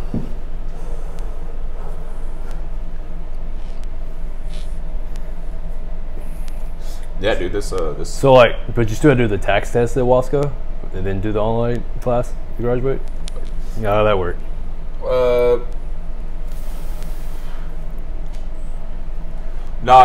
That they do a universal state, like a universal United States exam. So it wasn't the tax. No. Oh, all right. So like you didn't. Okay. But it's still like held at a certain standard. Was it still categories like what I was saying, like the 4 categories where we had to study? But how does that work? Because I thought you did tax. So how does that work? It was just a little different. It's just like it's basically like a little bit harder than like. Honestly, I'd have to say it's the equivalent of the tax test. I couldn't say it was any harder. Really? Yeah. Yeah, because like we still tested the tax on our junior year. So you did that. Really? I don't know if you were there this time. Yeah, we still had to test it. I remember people were like just not even really taking it serious. Like there was like an essay question, and like someone just drew a pig on it. Really? Yeah, it's like because I don't know. Like, was you didn't go to Wasco till the senior year or what? Like, when did you go to which year did you go to Wasco? Like sophomore, junior year. So, and then senior year is like when you took the other test, or what? So like, when did you do? So like the senior year, like when did you take that other test? I wasn't in school anymore because they closed down Wasco. I didn't go. Okay, that's what I was saying. I didn't know it was like the beginning of the senior year or like when they closed it down. I was trying to pinpoint like when it closed down. Oh, they closed it down before you went to senior year. Yeah. Okay. Yeah. So that's when you did that test online. Yeah. Okay. My bad. Yeah, I'm just trying to pinpoint like where it is. It's so long ago, but it's so not long ago. That's the crazy part. You know what I mean? But it's, I guess it's like it wasn't. So I'm trying to remember too. No. Yeah. Well, because like you did, because I want to hear, because I don't know the other side. You know, people in the area too. Like I don't even know, because that's fine. Yeah. I don't know. It's like hard for you to like do for that. Like I don't want to fit on it. If you know how it is, I'm curious how it is. What, the new school? Like how it was that whole process when you did the schooling. Like I was curious how that whole side, because I just did the whole regular public schooling in Belton, but you went to Wasco, then you did the online test. Like I'm new to that. I don't know how that was back then. Yeah, no, it was different. It was different. But I went from like, you know, multiple different schools like as a kid. You know, I went to. But like when did you come to school? From like, because we don't have your ancestry. Like from you, like how was your schooling like? Because I've told before for me. In Arkansas, I did in Spring Hill. There was a school called Spring Hill.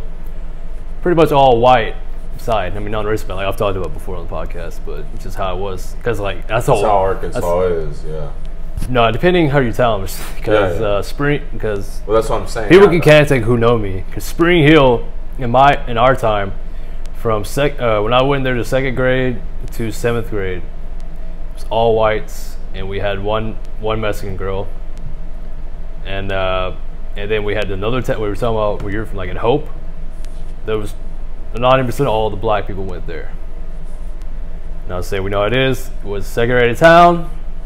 I was a kid. It was segregated, but it's still like. I grew up. I was a kid. Like I'm not. I just the way I raised there.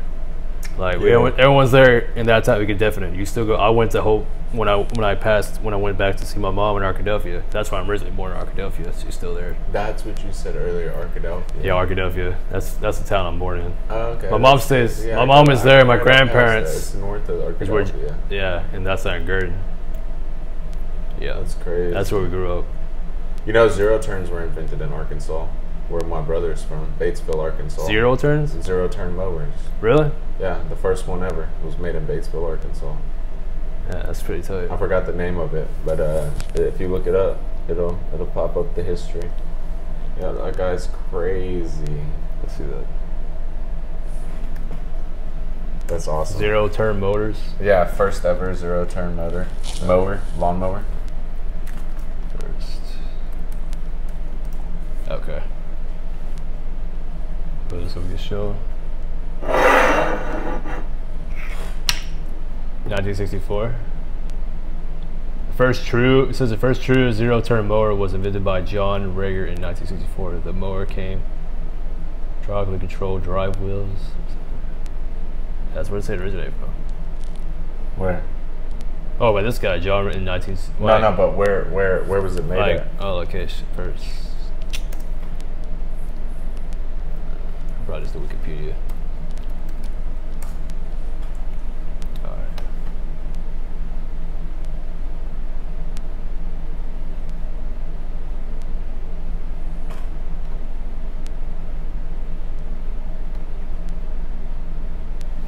Start on phone right.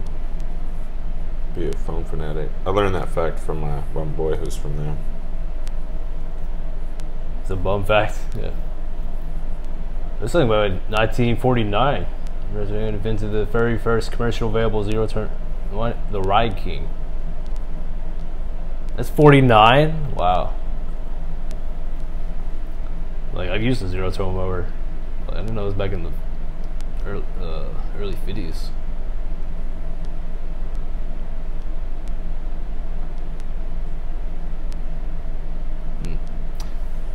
Damn, it's saying Missouri. What'd you type in?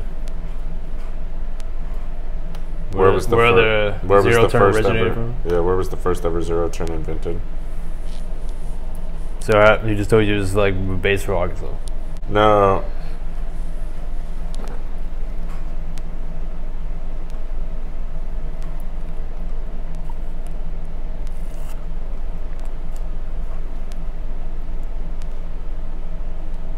Nah, I guess I misunderstood him whenever he told me that. Maybe he did mean.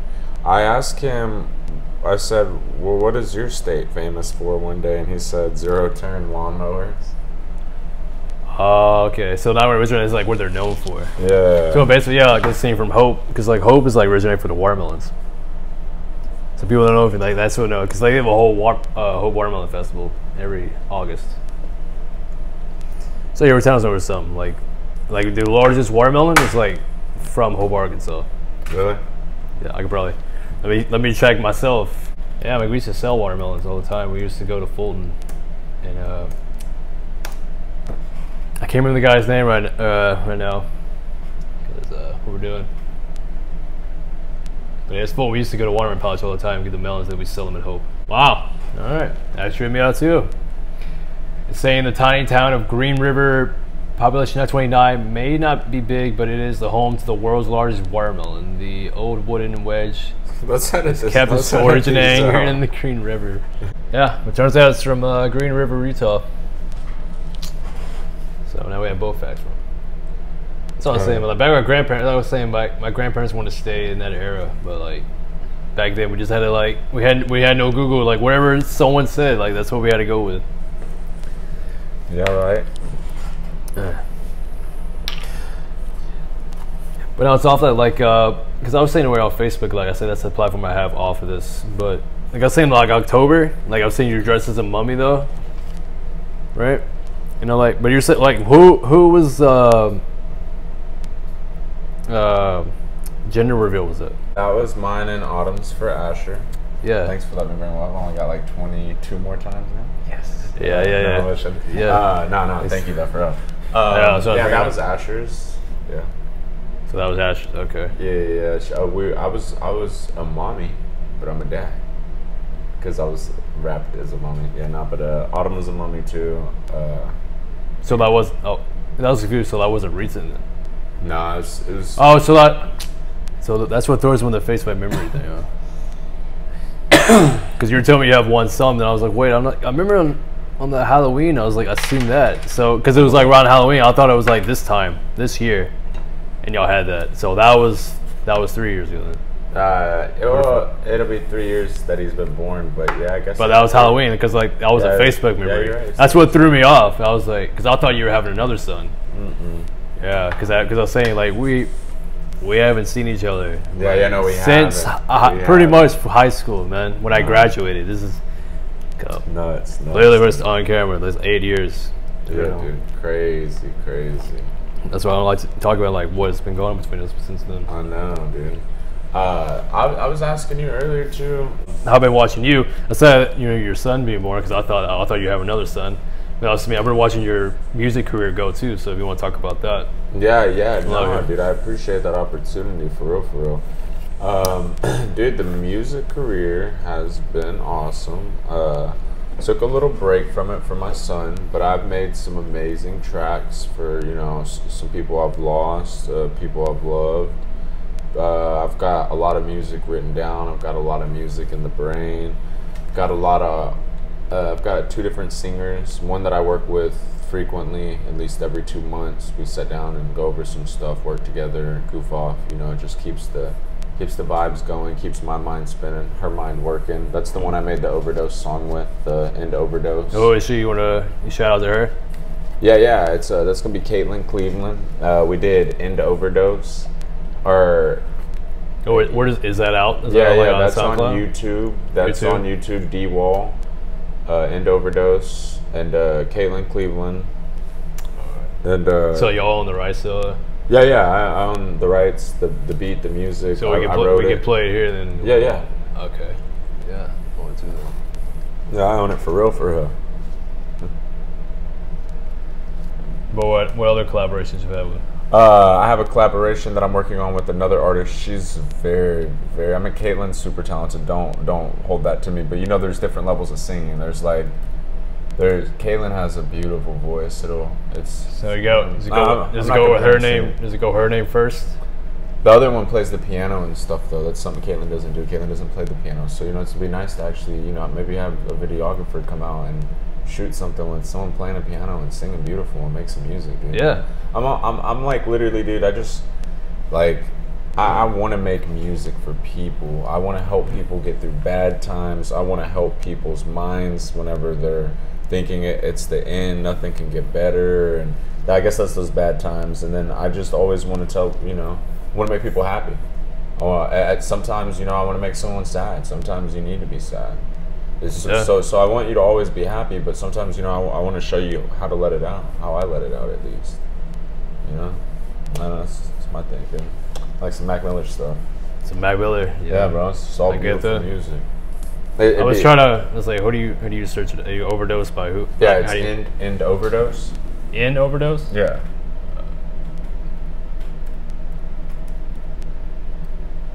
Okay. D.Wall. Yeah, D.Wall. Yeah, it's the top one that popped up. Yeah, the one with the purple, the Overdose awareness ribbon. D.Wall featuring Caitlyn Cleveland in Overdose. Produced by CWalkaBeats, so you produced it. Yeah, produced by CWalka Studios. Dude, one of the best producers, and he made the beat. Yeah, he's the producer and the engineer. Who's the YouTube channel? Mark Mincer. Justin McMercer. That's my brother. He posted it on his channel. I really don't release any music. Like, you really won't find any more of my music on the internet. So like he owns the channel. So like he gives people to like play it on other platforms. Yeah, kind of. But we really just promoted it on. I just want to hear. So like I would say he knows that we play the song on here. He's cool with that. Yeah. No, yeah, it's my song. Yeah, definitely. I own it and stuff. I want to hear a little bit of it. We just promoted it on Facebook. At the overdose rates and the people I've lost. I wish I could have and would have done more. If you are on drugs, this is for you because you gotta get the antidote for this concoction. You've been mixing this mixture more and more often, making it that much more toxic. It's poison on poison, them opioids and them Xans, them perks with beans. What do you record on? CWalka.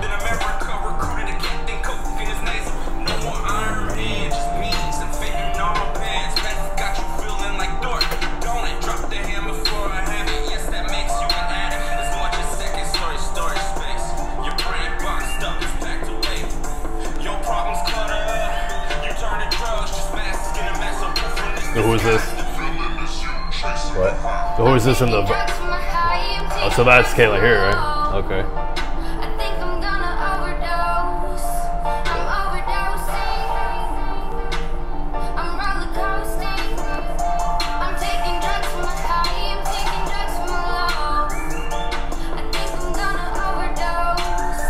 Oh, so it's produced. So it was 2 years old, or so it came out in August 2 years ago. Yeah, for Overdose awareness.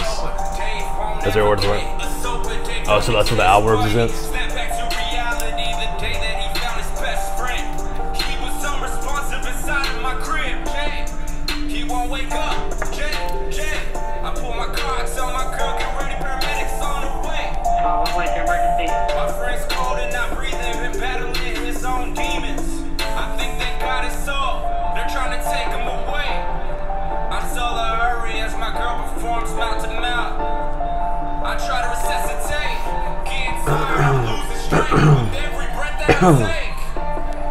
I'm taking drugs from a high, I'm taking drugs from a low. I think I'm gonna overdose. I'm overdosing. Let's make another one, man. Oh, you're making a drink? Yeah, you want to drink some more? Oh, no, I'm good. I was just putting the cap back on it. If you want some, I don't know if I got enough soda for you. It's like Jolly Ranchers on the song. Yeah, man. It's a little over sugary, but like if they make it like a diet one, I would get like a liter. Like, it's pretty good. I'm just more trying to like stay off the sugar.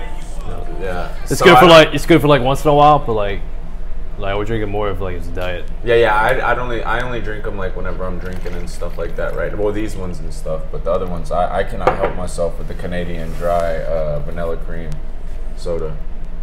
It's freaking. I love to try a grape one. If you get some grape one. What? You could be some grape. You could hook me up with that. Yeah. Yeah, I would love that. Yeah, bro. But for real, like I would definitely love to meet them, and I want to give them my 40 idea.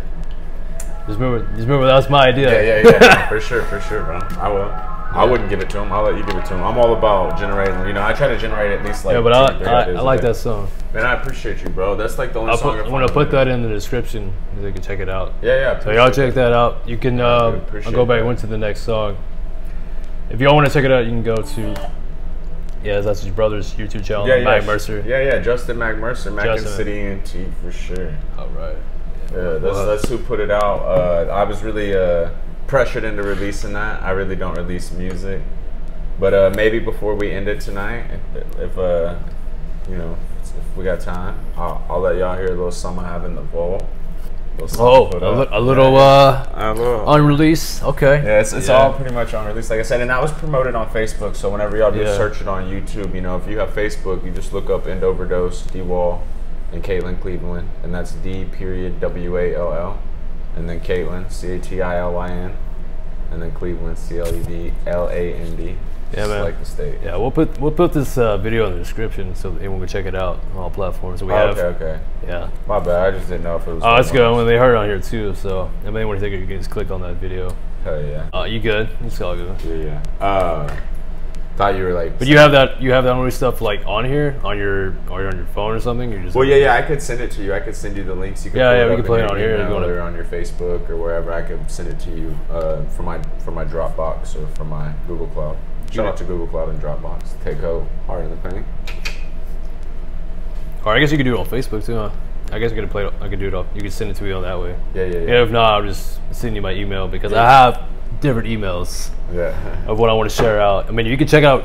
If you want to email me on the podcast, you go to talksonthepod@gmail.com for that. But I have personal emails for that. You can send me a different email. Right. Yeah. No, I need to get your emails too, so that way whenever we're coordinating stuff. Yeah, because I want to meet those guys up in Houston. Like. Yeah, bro, definitely. And then we're getting into with your music, but then you're also doing with the because I saw like the main things. I thought you were doing this, but you're saying someone else is doing this when you're raising the Pitbulls dogs. Like, what's all that about? So I am a dog trainer. So you're a dog trainer? Yeah. Okay. I've trained multiple dogs. I've done hand commandments with my own dogs. You know, I've done a lot of research on the internet and stuff. My buddy is he is Lake Belton Bullies. That's on every social media platform. So we'll put that on there too. Yeah. And he has a kennel where he does American exotic micro bullies. Okay. And they're amazing dogs, amazing temperament, and they're expensive dogs, but they're so worth it, dude. They're amazing, and I get the ability to train them, dude, and work with them. And so what gave you the passion to do that? I've been training dogs. Well, dude, in the 6th grade, whenever I was in alternative school, I brought some money to school and I made brochures. I paid for the paper. Really? So you've been doing that? See, I didn't even know about that when I knew you. Like, I didn't know you were doing that. Yeah. Well, that was in the 6th grade and stuff. Yeah, really? I made brochures and went and passed them out in the neighborhood and walked people's dogs. I'd bring my own leash, my own collars, my own dog treats, my own dog toys. As a kid, I invested into all of it. And that was like before, like you just do it on the app stuff. Like you're like going door to door as a kid. Yeah. Brochures on the post, on the lamp, or whatever, the street posts. Yeah. Okay. Yeah. I didn't know. Made my own brochures, folded them up and everything. I got another kid to go in with me, so that way I had a partner. You know, don't take on all the work by myself. Yeah. Dude, we made really good money. We had return clientele, but anyways, so I've been into dogs since I was a young kid. My grandmother breeded Pomeranians. You know, I didn't train them then, but so right after that, you know, around the 6th grade, I started training the Basset Hound, the family dog. Taught the dog everything I could think of, all the tricks, left paw, right paw. Yeah, I remember when because like I hang out with your place and what's it called, like outside of Belton? Moffett. Yeah, Moffett. I couldn't remember Moffett. Yeah, Moffett. I know you had dogs. That was the Basset Hound? Yeah. Yeah. Ocho. I couldn't remember what. I remember it was like I'm trying to remember like before we got here, like your place. Like I remember like it was a trailer, but I remember you had dogs, but I couldn't remember exactly the dogs. So yeah, when you're saying Basset, when you're just like telling me about the Basset Hound, like it's getting recovering my head now. Like, yeah, I remember the Basset Hound there. I used to show people if they showed interest in her or anything, or if they seemed like they liked dogs that much. I used to show them that I could throw a treat down on the ground and make her stay, dude. And that's hard to do with the Basset Hound. Really? Yeah, I used to work with her every night. So really what it is she taught me. Like, honestly. Yeah, like I was saying bounce house is hard to teach like that. Yeah, but I was teaching her, but at the same time she was teaching me, and it's really a bond with that dog. It's crazy. Like for real, she's gone now. Rest in peace. But I'm saying like as I was teaching her and realizing she could give me left paw, give me right paw, she could lay, she could set, she could kind of stay. I realized that all it takes is dedication. You know, you just stick training a dog, and you could teach a dog anything you want to teach it.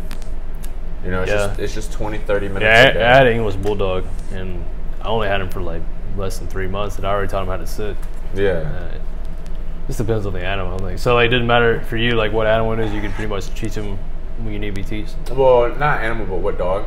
Yeah. Or dog, yeah, dog. I've never looked into like cat training or nothing like that. You do have those people though, you know what I'm saying, that could take any animal, and they work with horses, they work with dogs, they work with cats. They're basically like no, yeah, just a specific dog. I meant any breed of dog. Yeah.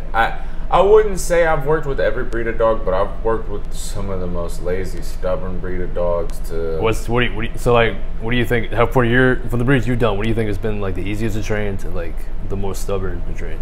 I would definitely say, and people will disagree with me, but I've been around my father's Belgian Malinois. Those are definitely the most trainable, prey-driven. Was dogs. It Belgian Malinois? I never even heard of that breed. Basically, like whenever you see a smaller German Shepherd, and like, whenever you see a cop with a dog, I want to know that. I ain't even heard of that breed. Yeah, whenever you see a cop with a dog, and you're like, dude, why does that German Shepherd look? I hope you know how to spell. I don't even know how to spell that. It'd be Belgian, Belgin. I think is how you spell it. Gen. Gin. Belgin. Dogs. Did I get it right? A Belgian Malinois. Malli. Oh, okay. You're saying about John so like that? Yeah. You're saying it looks like a smaller German Shepherd? Yeah, they're basically like a smaller German Shepherd, but they're a way more smarter, aggressive, prey-driven dog. They're for real. That's what the military uses over German Shepherds. Now, don't get it twisted. They use German Shepherds too, but the Belgian Malinois is the woof woof. Like, I don't know what else to say. Really? Yeah, that's that. Instead of like, look, dude, here's an example, and you can look it up on the internet. This is facts. Say this is a warehouse right here, and there's a criminal doing something. Yeah. And the criminal goes, okay, well, I'm gonna go out the door and I'm gonna go this way. And the dog comes in, he's released. As the criminal's already right here, this dog will look. He's already on the trail. The dog's already on the trail. He will look, see a window over here. The dog will jump through the window to get to this guy. Meanwhile, a German Shepherd is going to run, stick the trail, follow the guy, get to a fence, and then bark and be like, I can't get around the fence. Hoof, hoof. What do I do? What do I do? What do I do? Okay, I found a way around the fence. The Belgian Malinois is going to go straight through that window. Say the guy's already over the fence. The Belgian Malinois is going to go straight down the fence line to him. He's got a higher prey drive. He wants it. He's going to grab it. He's been told it's game time. Like, he's through a window, through car windows. So they're more like just more bloodless, and they're not really thinking more strategic about like, well, this scenario or this could happen and that. Well, no, they're more strategic though. That's why. So they're more strategic. Yeah, it's not. Than the regular German Shepherd. Though. I used the wrong thing to describe that. It's not more like, oh, I'm ready to get it. I want to bite it. But they're German Shepherds will work themselves to death. You've heard that before, like how a dog will work itself to death, like it won't stop playing. If you have a dog out in the desert or out somewhere hot, it'll long hair, it'll work itself to death. Belgian Malinois definitely, when you're playing with them, you as an adult, as a pet lover, as the handler, whatever, as the trainer, as the person whose animal it is, you have to call it quit. That Belgian Malinois will play until it falls dead. Like legit, I'm not making that up. It'll literally play until it falls over dead because it couldn't get it. It overheated. Right. Yeah, dude, they're that prey driven. It's nuts, dude. They usually don't get along with many other dogs. It's kind of a loner. They're. I think they're more like. What do you think more breeds like more into like the wolf? Wolf tribes. I would, dude. Honestly, to me, the Huskies. Yeah. I don't know why the Huskies just make me think of wolves. There's certain types of Huskies, but really almost all the Huskies are like close to the Siberian Husky is a thick ass wolf, and the Malamute. I mean, that's what they're just more in the snow area anyway, right? So they have to have that. They're adapted to that to have that kind of extra fur, right? Yeah. But that'd be interesting to fucking go on a snow sled with snow dogs. I think that'd be badass to do for a video. Yeah, so it is tied to have been around one of the smartest dogs and most trainable and highly trained and highly recognized dogs in the world. which is my father's dog, you know, the Belgian Malinois. Right. And then I've been around a Basset Hound. So I'll tell you right there goes the best dog. And then I'll tell you, Basset Hounds are lazy dogs. Yeah. They're hungry, fat dogs. But Oh yeah, Basset. Yeah. I mean, and then they just got really overlapped ears. yeah, dude. You know, they trip on those whenever they're growing up because their ears are this. I think if I'm not mistaken, aren't their ears the same? We should look it up. Are their ears the same size they'll always be? And I had some topics I wanted to get into with you. I want some of your takes on a couple topics. Dude, can we make this a part 1 and part 2 with us? I mean, you could always come back. You're always welcome back on another show. Yeah. Well, thank you. Thank you. Oh, of course, man. Yeah. We definitely have to set that I was saying, I haven't met you in 8 years, but like, I figured this is how it would go. Yeah. Dude, so whenever, well, I'm saying, if this one's too long, because you said it's so long, you could edit down half of this. Oh, we haven't even, this has been now getting the 2-hour mark. Are we? Yeah. How long do you usually go? The longest one I've gone is 3 hours. Really? When I get to like 3-hour mark, it's like, you know. Yeah, I'm not gonna lie. I'm about to probably hit you with that 3-hour mark because I got a couple topics I want to talk to you about. Okay. But yeah, we need this Basset Hound. Basset Hound. Always stay the same length, right? You think since like they've been born? Yeah.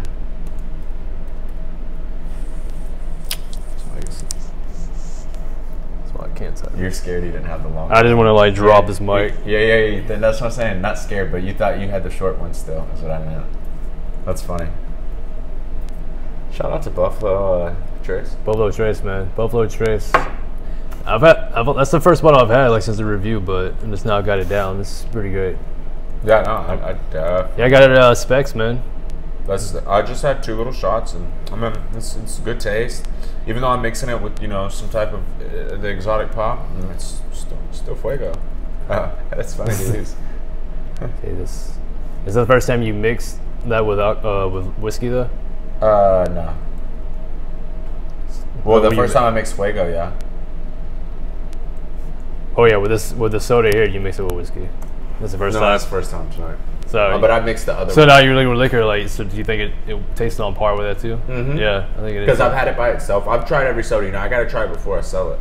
Because if I try it and don't like it, I'll go back to the company. And Like I said, I like. Well, no, I guess to the community. Yeah, I like it. I'm like, I would from my perspective, because with soda, like if I drink soda all the time, I go with diet. I'm more diet now. If you make like a diet version of this, like I was saying, like I told you earlier, I'm like, you may not like diet, but other people might like diet. Mm-hmm. You gotta go to all parties. Yeah, no, you're right. I do actually need to carry a diet, and just because you said something, I'm actually gonna grab a diet and make sure I bring you a diet next time. Great one. Great one. I want to see you to that. All right, I got you. All right. There's got to be a diet grape exotic pop soda out there. Yep, and it's got what the bio is supposed to be on it. I understand you said Coke 40 or 2 zigzags, but yeah. I'll pour it out to the homies on the 40 ounce. Yeah, now that you said that part though. Yeah, I was saying, when I do the 40, you gotta get like a 40. You gotta make a 40, a grape one, diet, pour out to the homies. That's the one I want. Right. I want that specific one delivered for all my diabetic homies. Now I should. That's why we have a diet version. Right, yeah. That's a killer. Yeah. Yeah. I look it up. The Bassett's ear link. It looks like just like a blog or threads. I say.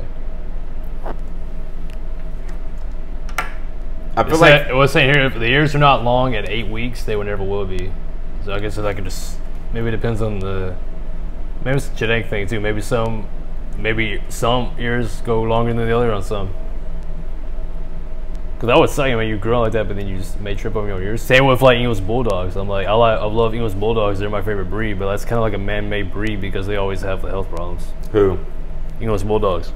You know, the nose. Well, all dogs are man-made. I mean, like to full breed, you know, because like English Bulldog, like I would say, have you trained English? Did you train English Bulldogs that you're there? Did they train no, those? but I've been around English Bulldogs. Yeah. Well, I'm saying they're one of the ones like the top is like most bred, right? Because I've looked at like the most expensive breeds, like English Bulldogs is like the top over there, just the way they have to breed them. Because even though when they get a breed, it's like less than 6 maybe.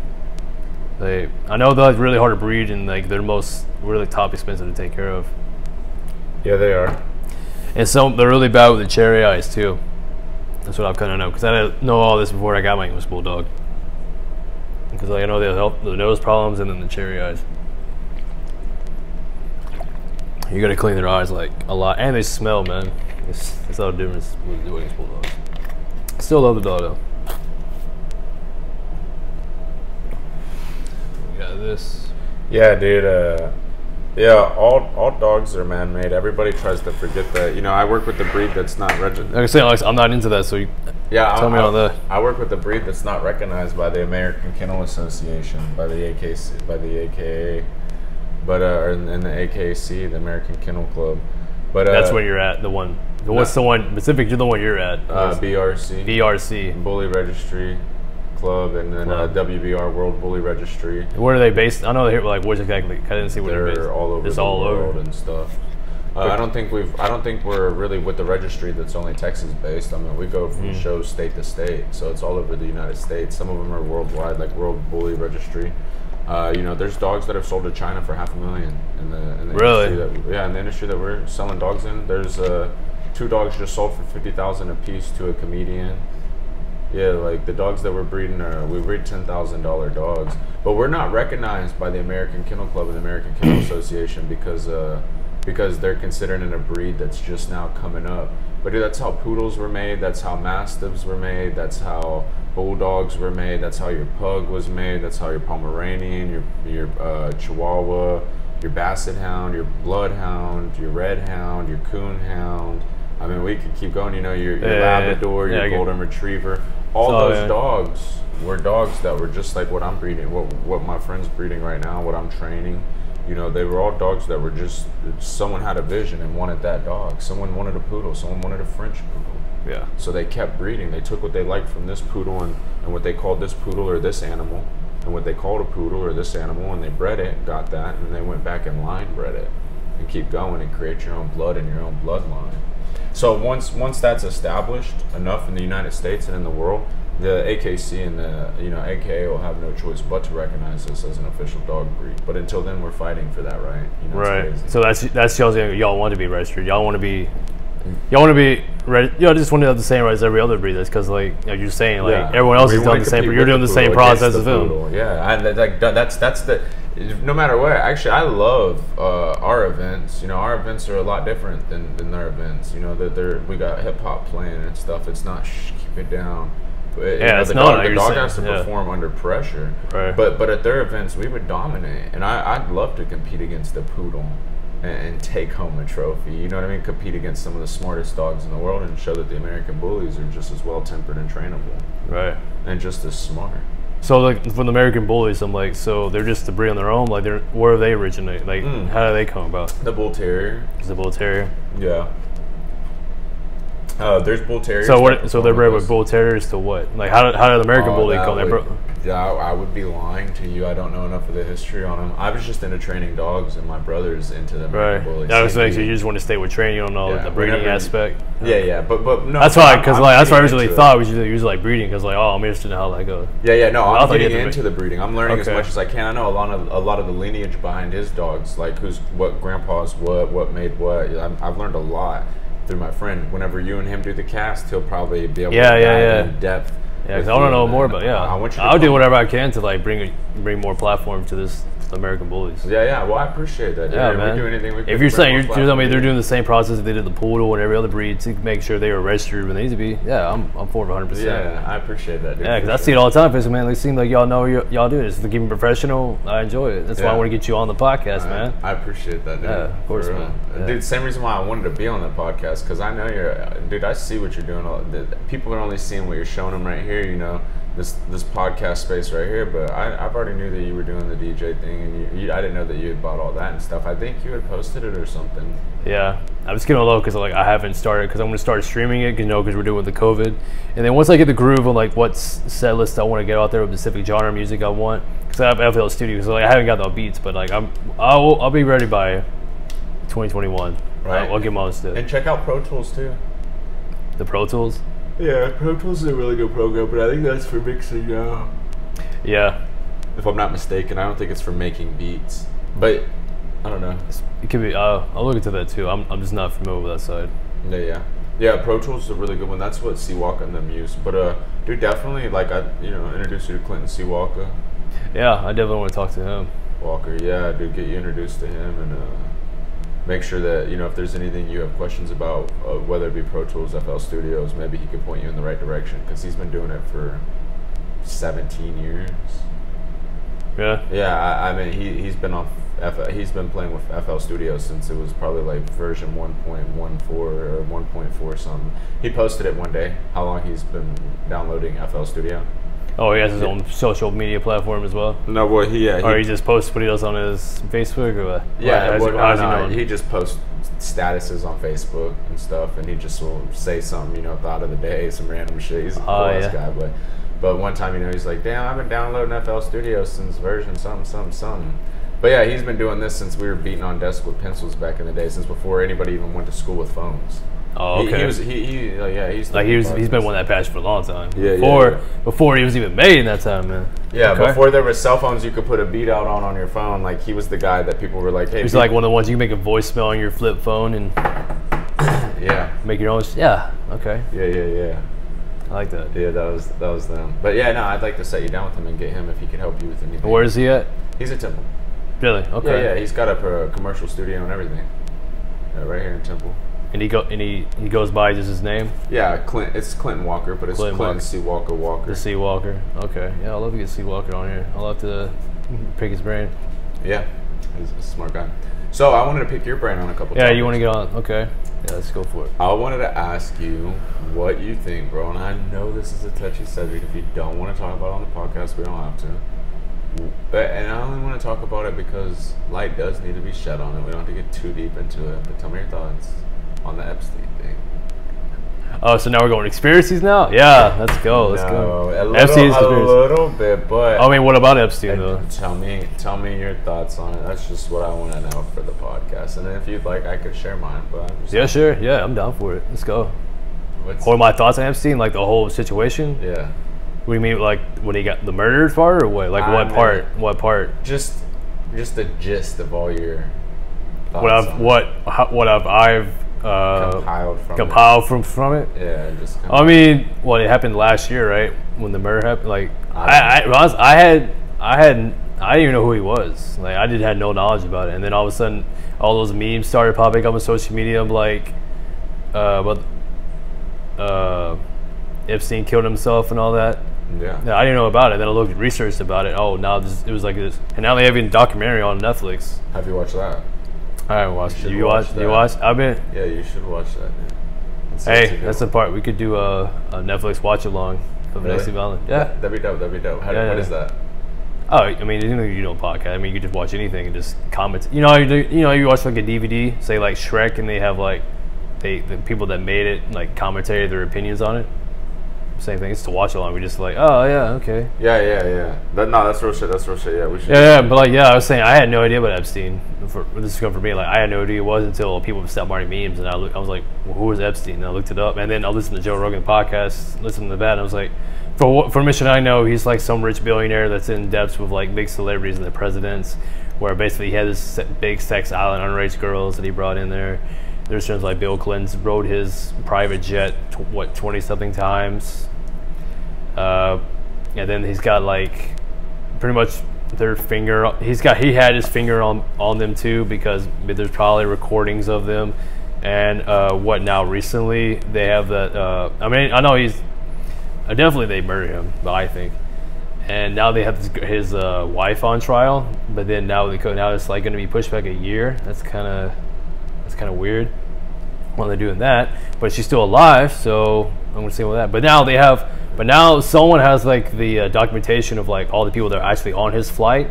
They just haven't released it yet, so I'm curious on what's gonna happen to that. It's supposedly already been on WikiLeaks. Is that WikiLeaks? Yeah. You haven't looked into that? Nah, I mean, I just try to stay away from it until it's on the news, and then I can be. But what do you think? I think he was murdered. Yeah. Well, I mean, it shows before. I'm like the way he on the news, right? And they say like he did an autopsy. Like the guy, the autopsy said, yeah, there's no way he hung himself like that. Like someone strangled him. Yeah. And then they put him with like a really convicted murderer guy as a cellmate. Yeah, that's crazy. I don't know. I just know that I watched the documentary, and just for him to pull off the things he pulled off, he had a lot of people in his pocket. He did a lot of evil things. So you watched? Yeah. So you watched it, man. So like, Yeah, you can just tell. I don't know. I watched it, but you're saying it was like more informative. Yeah. The documentary just breaks it down. You know, those girls actually, the federal government was brushing off the fact that Epstein was having those underage girls massage them and have sexual actions for cash. Yeah. And it wasn't until they used the Victims Act to actually get Epstein, and one of the federal employees, you know, one of the federal people who the cases came in front of was like, no, we're not letting him get away with this. I won't let it happen. And he's on the documentary. So it's just one of those things where you're like, damn, dude, like, how deep was this shit? They talk about this man had all this money. You know, they don't know where Jeffrey Epstein's money ever came from, right? They don't know how he got the money to buy the island, how he got the money to buy the plane, how he got the money to do anything. No one knows where his money came from. Yeah, but you see, he had all these rich friends, right? So they probably like helped him out. He had someone in the end, like business partner or something. No one just gives you money, Bubba, and not that kind of money to buy an island in the Virgin Islands. Yeah, like he definitely was doing. Dude, he could have been doing a lot more. Well, like I was saying, like we know like who his friends are. Like I was saying, he had Clinton, like that's already documentation on his plane over 20 times just to go to his island. It's something too. Like, he had powerful friends in his circle, so they probably just said, "Hey, we get this kind of organization together. I'll take the fall, you know, for this girl things." And he had the politicians, celebrity, whatever, help fund this. That's what I think. If you don't know where it came from, I think because they all came there for that same common goal, right? They all knew what they were doing when they went over there. Yeah, I meant. Like I said, I form a lot of opinions, but I try not to sound too skeptical. I get it. Yeah, I see both sides too. I'm like, that's basically the information I've heard since this all came out. That's how I kind of look at it. Yeah. And like, yeah, you're right. And like, I'm with you. Once the flight log's really official. I'm not saying like Bill Clinton actually did that or any of these celebrities, but like once we know 100% proof, then we know. But I'm saying based on what's been provided with us and what's been going on, that's how I would think. I would not speak for everybody. I think that's how majority of people are interpreting how the situation is looking right now. Yeah. Real talk. I don't want to sit. I mean, Bill Clinton did have sex in the Oval Office. We know that 100%. Right. No, that was actually wood glue. Wood glue. I'm kidding. It was all right. Oh no, wood glue. Wait, I had another one for you too. What do you? Well, I was gonna say, what do you think about legal medical marijuana in the state of Texas? When do you think we'll see that? Let's see if your podcast can guess it. That's a good one to keep people going. Do you have a number? 2022.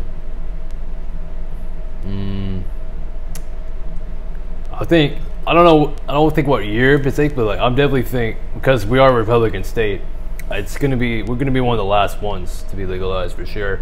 We're barely a Republican state. If you could. No, I'm just kidding. According to that. I mean, we can get into that too. Nah. I'm all about this. This is what I was saying. This podcast is about everything. But no, I was saying this is why how we go by Texas is a Republican state and how Republicans go. They're not really in favor of marijuana. So I see. It's been so I want to see Texas going unless it's federally legal.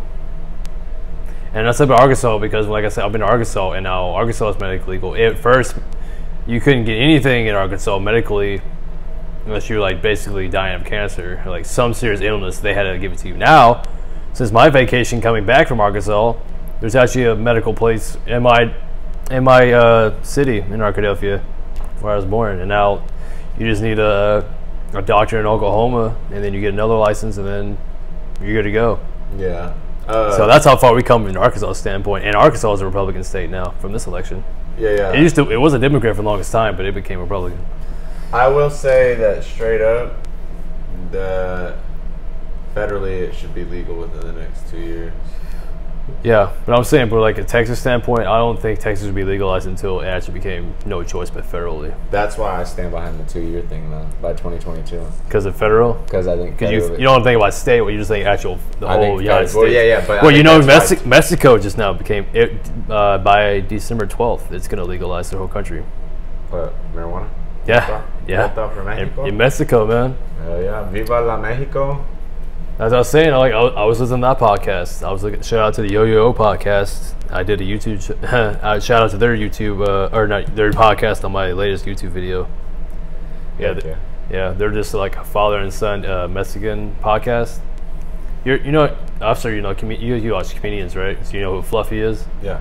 Yeah, and there's like his friend Martin Morello. Yeah. Yeah, they have a podcast. He has a podcast with his son in the Yo-Yo podcast. And like it's a lower channel, but they talk a lot of real shit too that I believe in. And I don't think it's a race thing. I don't think it was a Mexican. I think it was like a human standpoint. Yeah. Which I think we all should get past. That's the thing about the politics. Well, with like Kamala Harris saying she's like the first black woman president. I'm like, I thought it's like the whole thing of the whole Black Lives Matter movement. I thought we're trying to get past all segregation. We're trying to get America all united as one race. We're not trying to look like that. But as her saying she's the first black, you're still bringing up or segregation of saying your race. Dude, do you really want to know what it's all about? Honestly, I want to know from your side. I mean, that's how I look at my side. In my opinion, the art of war is to divide and conquer. That is step one. If you can divide the people, you can conquer them. And for us to have a Republican Party and a Democratic Party is division. We should be going for who would best represent us as a country. As I've been saying that on the podcast. Because I don't look, because you notice, because I was like saying, I know my grandfather, because like, because they're born as like Democratic, right? Because we're poor, so they're always going to be Democratic. They're always going to support the middle class. But I don't think it shouldn't be that way for our generation, because we're in the same generation. But you've noticed, the Epstein thing, that's our grandfather's generation. But you know how they're doing it. They're fucking it up. It's just plain blank. They're making it harder for us to even succeed. Like we have to correct their mistake they're doing for the last 30 years of their generation. It's hard truth. But like, aren't we the United States of America? But yet, since we've been founded, we have been broken in 4 brackets. We're the Democrats, Republicans, Conservatives, and the Liberals. Why are we broken in 4 different ways? We're the United States. We should be united. But yet, how today's standard it's mainly Democrats and Republicans. You see with Joe Biden and Trump, it's Republicans and Democrats. That's how it's always been. But even though we have 4 brackets, so we don't even care about the other 2 brackets at all. We just care about the left and right. Why is there 2 sides? We're literally called the United States. We just have one party. But I've been saying it before, but no one believes it. Yeah, no. We do one party, and whatever majority of people believe in, that's we should go in that one party. Then we'll have 2 people that go for it instead of like 4 different people. And then whoever we believe in that has the most knowledge of what should be right in that term should go into that person. Well, yeah, there should still be, I guess, there should still be 6 people that can run for it, and that's what would make it so awesome. Well, that's what we still have Congress. Even though we have the presidency-wise, we still have more leaders. Like, also have different opinions. I know, because say for instance, we have abortion, right? There's going to be some people that are pro-life and not pro-life. I see the 2 sides of that. Yeah, but what I mean is like 6 people should still be able to run for presidency initially. There's only 2 presidents that are going to debate. Well, it has to be 6. It's how it is now. It starts at 6, but then before it happens, it's down to 2 people. Yeah. Yeah, and still have that. Yeah. So it'd be just as fun if it was one party and that many people. So they wouldn't have no choice. They might be able to fake 3. They might be able to fake 4, but you can't fake all 6. You can't fake it. No. It's one party. It's easy to fake 2 in each party out of 3. That's not hard to fake, but you can't fake 6 out of one group of people. Like whenever we have a say-so, I feel like we'd be voting for the right people at that point. Right, and then there's no excuses. It's like, well, our side lost, so now we're just gonna make it as hard as possible to make sure that side fails. That's why we keep going back and forth. Because you notice since the Obama administration, it was all Democrats, right? And then Trump was trying to do the whole time in his administration to get rid of the Obamacare, like pretty much correct all he done.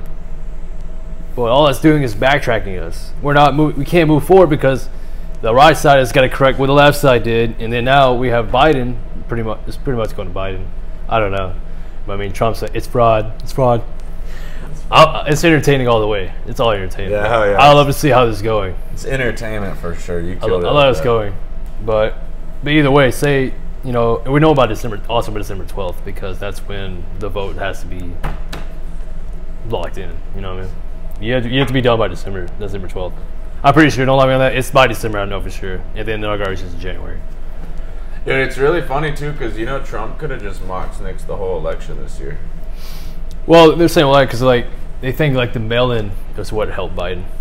with the mail-in votes. Yeah, but I'm just saying he could have mocked Nix the whole election. There's been a president that's been president for like 3 or 4 terms, right? Oh yeah, wait, that's because of the war. Then. But then they changed that because of we were at a war with something more just as deadly as the war almost. I hate to say it like that because it's really not, but I'm saying like anybody could get it at anywhere at any given time at any given place. Oh, you're saying like on the war on the pandemic? Yeah, the war on the virus. So I'm just saying Trump could have mocked Nix the whole election, and I'm not saying that as a pro-Trump. Well, I'm just saying at least he didn't cry that bad, or at least he didn't make that much of an uproar. At least he was that cocky about it.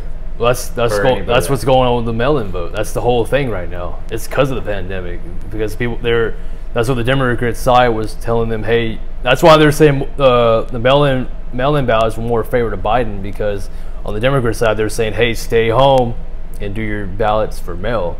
So that's why the whole fraud is going, because of these mail-in ballots. That's what's going on, right? It's the whole thing. It's not when the people that went into the actual offices and voted. It's the whole mail-in. That's what's being the controversy right now. That's the whole thing. It's because of the pandemic, but it's not in Trump's favor. It's in Biden's favor, because they are saying like it was more Democratic side for the mail-in ballots. So that's why Trump is calling fraud, because of that. Yeah.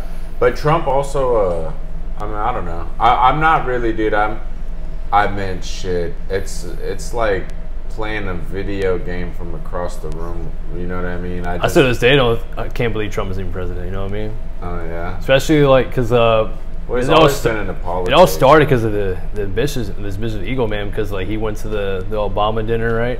And I told my grandparents that too. Like Obama was saying, you know how they do jokes in there. He talked to Trump. He told Trump, he's like, "Well, I'll be something you never be as president." And then that same time, Trump bypassed it all and became president. No matter what you say about Trump, like he did like nobody thought could do. Like someone from his stature beat all these politicians and became the president. But dude, he was into politics. But he was never a politician though. He made it as a businessman. He had to be, had some. Yeah, he rubbed elbows with him and stuff. He changed his political view. He used to be a Democrat. He was a Democrat, yeah. Yeah. He also was something else too, if I'm not mistaken. But like I said, I'm not a pro-Trumpy. I'm not a pro-Biden-y, whatever they call him. I'm just pro who's going to get the job done, who's going to benefit the American people. Honestly, I kind of just look at politics like you said, entertainment. Like I said, I haven't really followed politics until like this election. Like really, I think a lot of people, because like I think more people voted than really ever in a long time. Yeah. Because I didn't even because I was saying we're talking about other podcasts. More people pre-voted than any other election in history. I pre-voted. I didn't. I did on because I was at work. I did on that Saturday before that Tuesday. That's nuts. But I just don't understand people that don't vote, because they think, well, either you don't like the president, but you still got to vote your local people too. Like I was saying, like, okay, Biden may be the president, but your state is Republican. You still got to vote for the governor. You still got to vote for your mayor. You still got to vote for your sheriff. Like, I'm not going to lie, dude. I'm one of those people that when I vote, whatever I'm voting for, I just go all the way across the board. Really? Yeah. Fuck it. Like I said, it's entertainment. I've only voted twice in my life. Yeah. Well, I mean, we only could do this every 4 years. I mean, I voted like second term when Obama was in, and then I didn't vote. I didn't vote when it was Trump the first and Hillary. I didn't vote that time because I was like other people. I'm like, it doesn't matter. But then I could have voted Obama second term. I could have voted Hillary and Trump. I could have voted this year, but I've only voted twice. Yeah. If I'm not mistaken, could I have voted one more time? No, we were the same. Well, you're older, but it's the same. By term wise, it would have been the same time. So you skipped, but you didn't. So you didn't vote this term, then, or you said you voted, but you skimmed through it. I didn't vote for Obama. It's not. Oh wait, this election. It's not that I didn't vote for Obama. Don't take it like that. I'm saying I didn't vote during the Obama second election. Is what I was saying. Yeah. So you didn't vote at all. I didn't vote. Yeah, I'm not saying I didn't vote Obama. I didn't vote at all. Yeah. That's the first. Well, that's the first time. I was at my age. I was the first time I could vote, so I didn't vote that time. You didn't. No, I did. Yeah, you did. That's the second term with Obama, and then when it was Trump and Hillary, I did not vote at all. I wanted to vote, but who I was going to vote for was already going to win. That's what I'm saying. I was not saying I wasn't going to vote for Obama. I was going to vote for Obama, but he won. And it's weird because I'm actually, I don't know my political view. Really, to be honest, I took a political compass test. Have you ever taken one? A political compass test? Yeah, you should take one. It's pretty tight. What is that? It just tells you where you are. As close to you could be as Gandhi, or as close as you are to whoever. I don't know the other people's names on there. It was a Gandhi, so it goes more than just our 4 brackets in America. No, it's the same for it. You got socialism. You saying you got socialism. You got a liberal. a conservative, and something else. I don't really know them all like that. I only The Democrat, Republican, the liberal, and the conservatives. Yeah. But it isn't. But it's more than that on this website? Yeah. It's a political compass. Really? Check it out, dude. Okay. It's pretty tight. I was talking to this chick, and she's, whenever I was texting her one night, I was like, what are you doing? She's like, taking a political compass test. I was like, what the hell is that? Yeah. Didn't say it like that, you know. I spent a little game with it. I was like, what's that? It says, you sound smart. You got your glasses on, girl? Yeah. So anyways, so she told me what it was. She was like, it's just to see like what my real political standpoint is based on my answers to select questions. So I was like, oh, yeah, that sounds pretty awesome. She was like, well, I was like, well, what are you? Right before the pre-election opened up, I was like, well, what are you? Right. She was like, I don't know, what are you? And I was like, I don't know. I've never taken a political compass test. Right, she was like, well, why don't you take one? I was like, all right, well, I'll take one. So it's a little bit of a long test, but you just answer questions like, do you think everyone should get the same amount of rice? Now, you want to say what came out of yours? No, I don't remember what came out of mine. I think I screenshotted it. I wouldn't mind sharing it. I'm sure that me and a lot of people probably fall similar nowadays on that scale, but everyone is different, you know.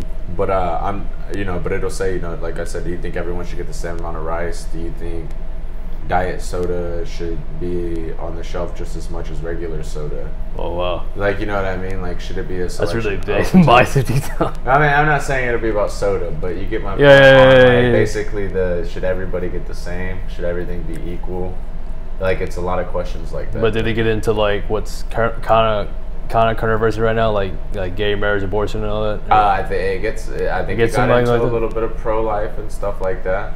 Because those are realistic political questions. I was saying like so they're like actual realistic things. Yeah, okay. It's realistic. I could have swore it did ask if you were against abortion or pro-life, pro-choice. Yeah. Yeah. Pro-life or pro-choice. Yeah. Just politics. Just, you know. And I don't care what people think of me. I just don't want to upset somebody that I could actually. No, I mean, like I said, this is the whole podcast. So like, you're not gonna offend me. What I was saying, like, I have my views, you have your views.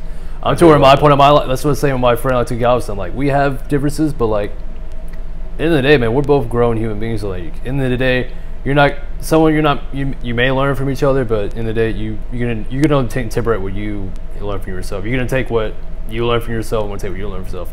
We can agree to disagree. Like, I'm not gonna just say, oh, he leads in that, he's a piece of shit. And like, no, from my aspect, I like to grow. Like I'm saying, like I grew up as a Democrat, but like, hey, or I'm a Christian, but hey, I love to share knowledge of other people's cultures and what they see in life, and I can take it how I want to see it. Like, I'm not gonna be one side. I know some people are, but you know, saying we're how we are. I know we haven't seen each other in a long time, but I want to let you know. But I come as a acknowledger. Like, I'm not gonna be one bias. I'm not gonna say, oh, he believes in that, oh, fuck him then.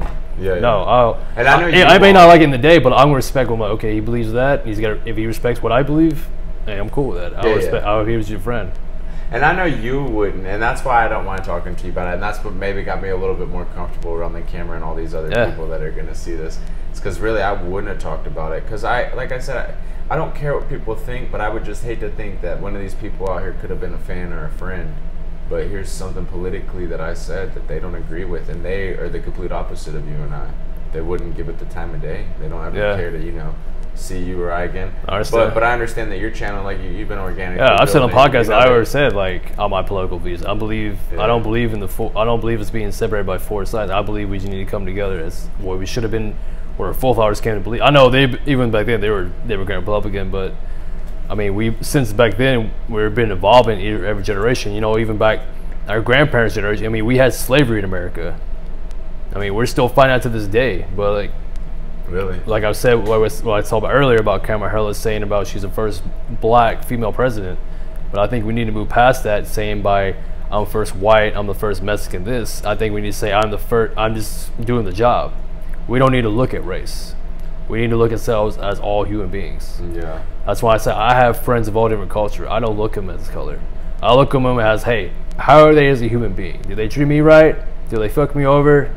Do they kind of give shit? Do they kind of, like how I have him, like he's been on the podcast. Like Mariah's been on here. He's black and Asian. He's one of my best friends. He's Blackanese. Yeah, he's Blackanese. Yeah, but we can talk shit like that to each other. Yeah. He's one of my best friends. You know, I do stuff for him, he does stuff for me. It's like a common human goal, like human beings for each other. Like we look past each other. We don't look at each other as race. We look at each other as friends, as humans, like helping out each other in life. That's how I look at it. I don't look at race. Did you see this thing right here? Let me show this to you. They'll be able to hear it, won't they? Yeah. All right, I'm gonna show this to you. This is really cool, dude.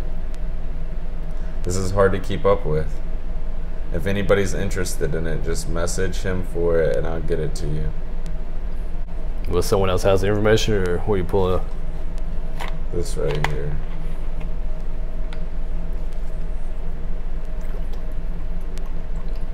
I had an actual epiphany. What if science and spirituality are the exact same thing? So everybody knows. So what are you? So like for the people that are just listening, what are you pulling up? Oh, I'm pulling up some real deep content. This is the kind of stuff that I'm into that we're gonna be discussing. All right. Before you fly, I want to take a piss real quick. Yeah, this is just my bad. I just think my beer second. My bad. Oh, you good. So Nah, look at this TikTok.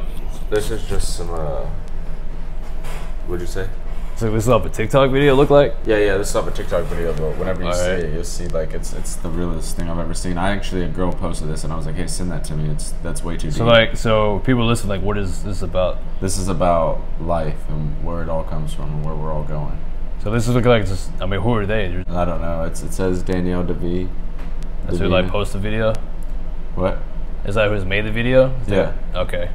So they can look it up. What if science and spirituality are the exact same thing? So everybody knows the equation E equals MC squared, which proves that matter is just condensed energy and can be converted back into energy. We also know that energy is never created nor destroyed, which means that scientifically speaking, energy is the only thing in this universe that we consider to be immortal. It has no beginning or end. What if energy is actually conscious? This would explain so many theories in science, such as the wave-particle duality shown in the double-slit experiment. If energy is conscious and electrons are energy, then electrons have to choose which way they go when they are being observed. It would also make more sense about the Big Bang, how it just came from nothing because it was a thought. Same thing with life. It was a thought. It could also explain certain mathematical phenomena, like the Fibonacci sequence, a mathematical sequence that pops up all over in the universe. And we don't really know why. We know that reality follows patterns, but what is causing those patterns? If they're all being created by the same brain, that makes sense. All matter and reality is just one consciousness.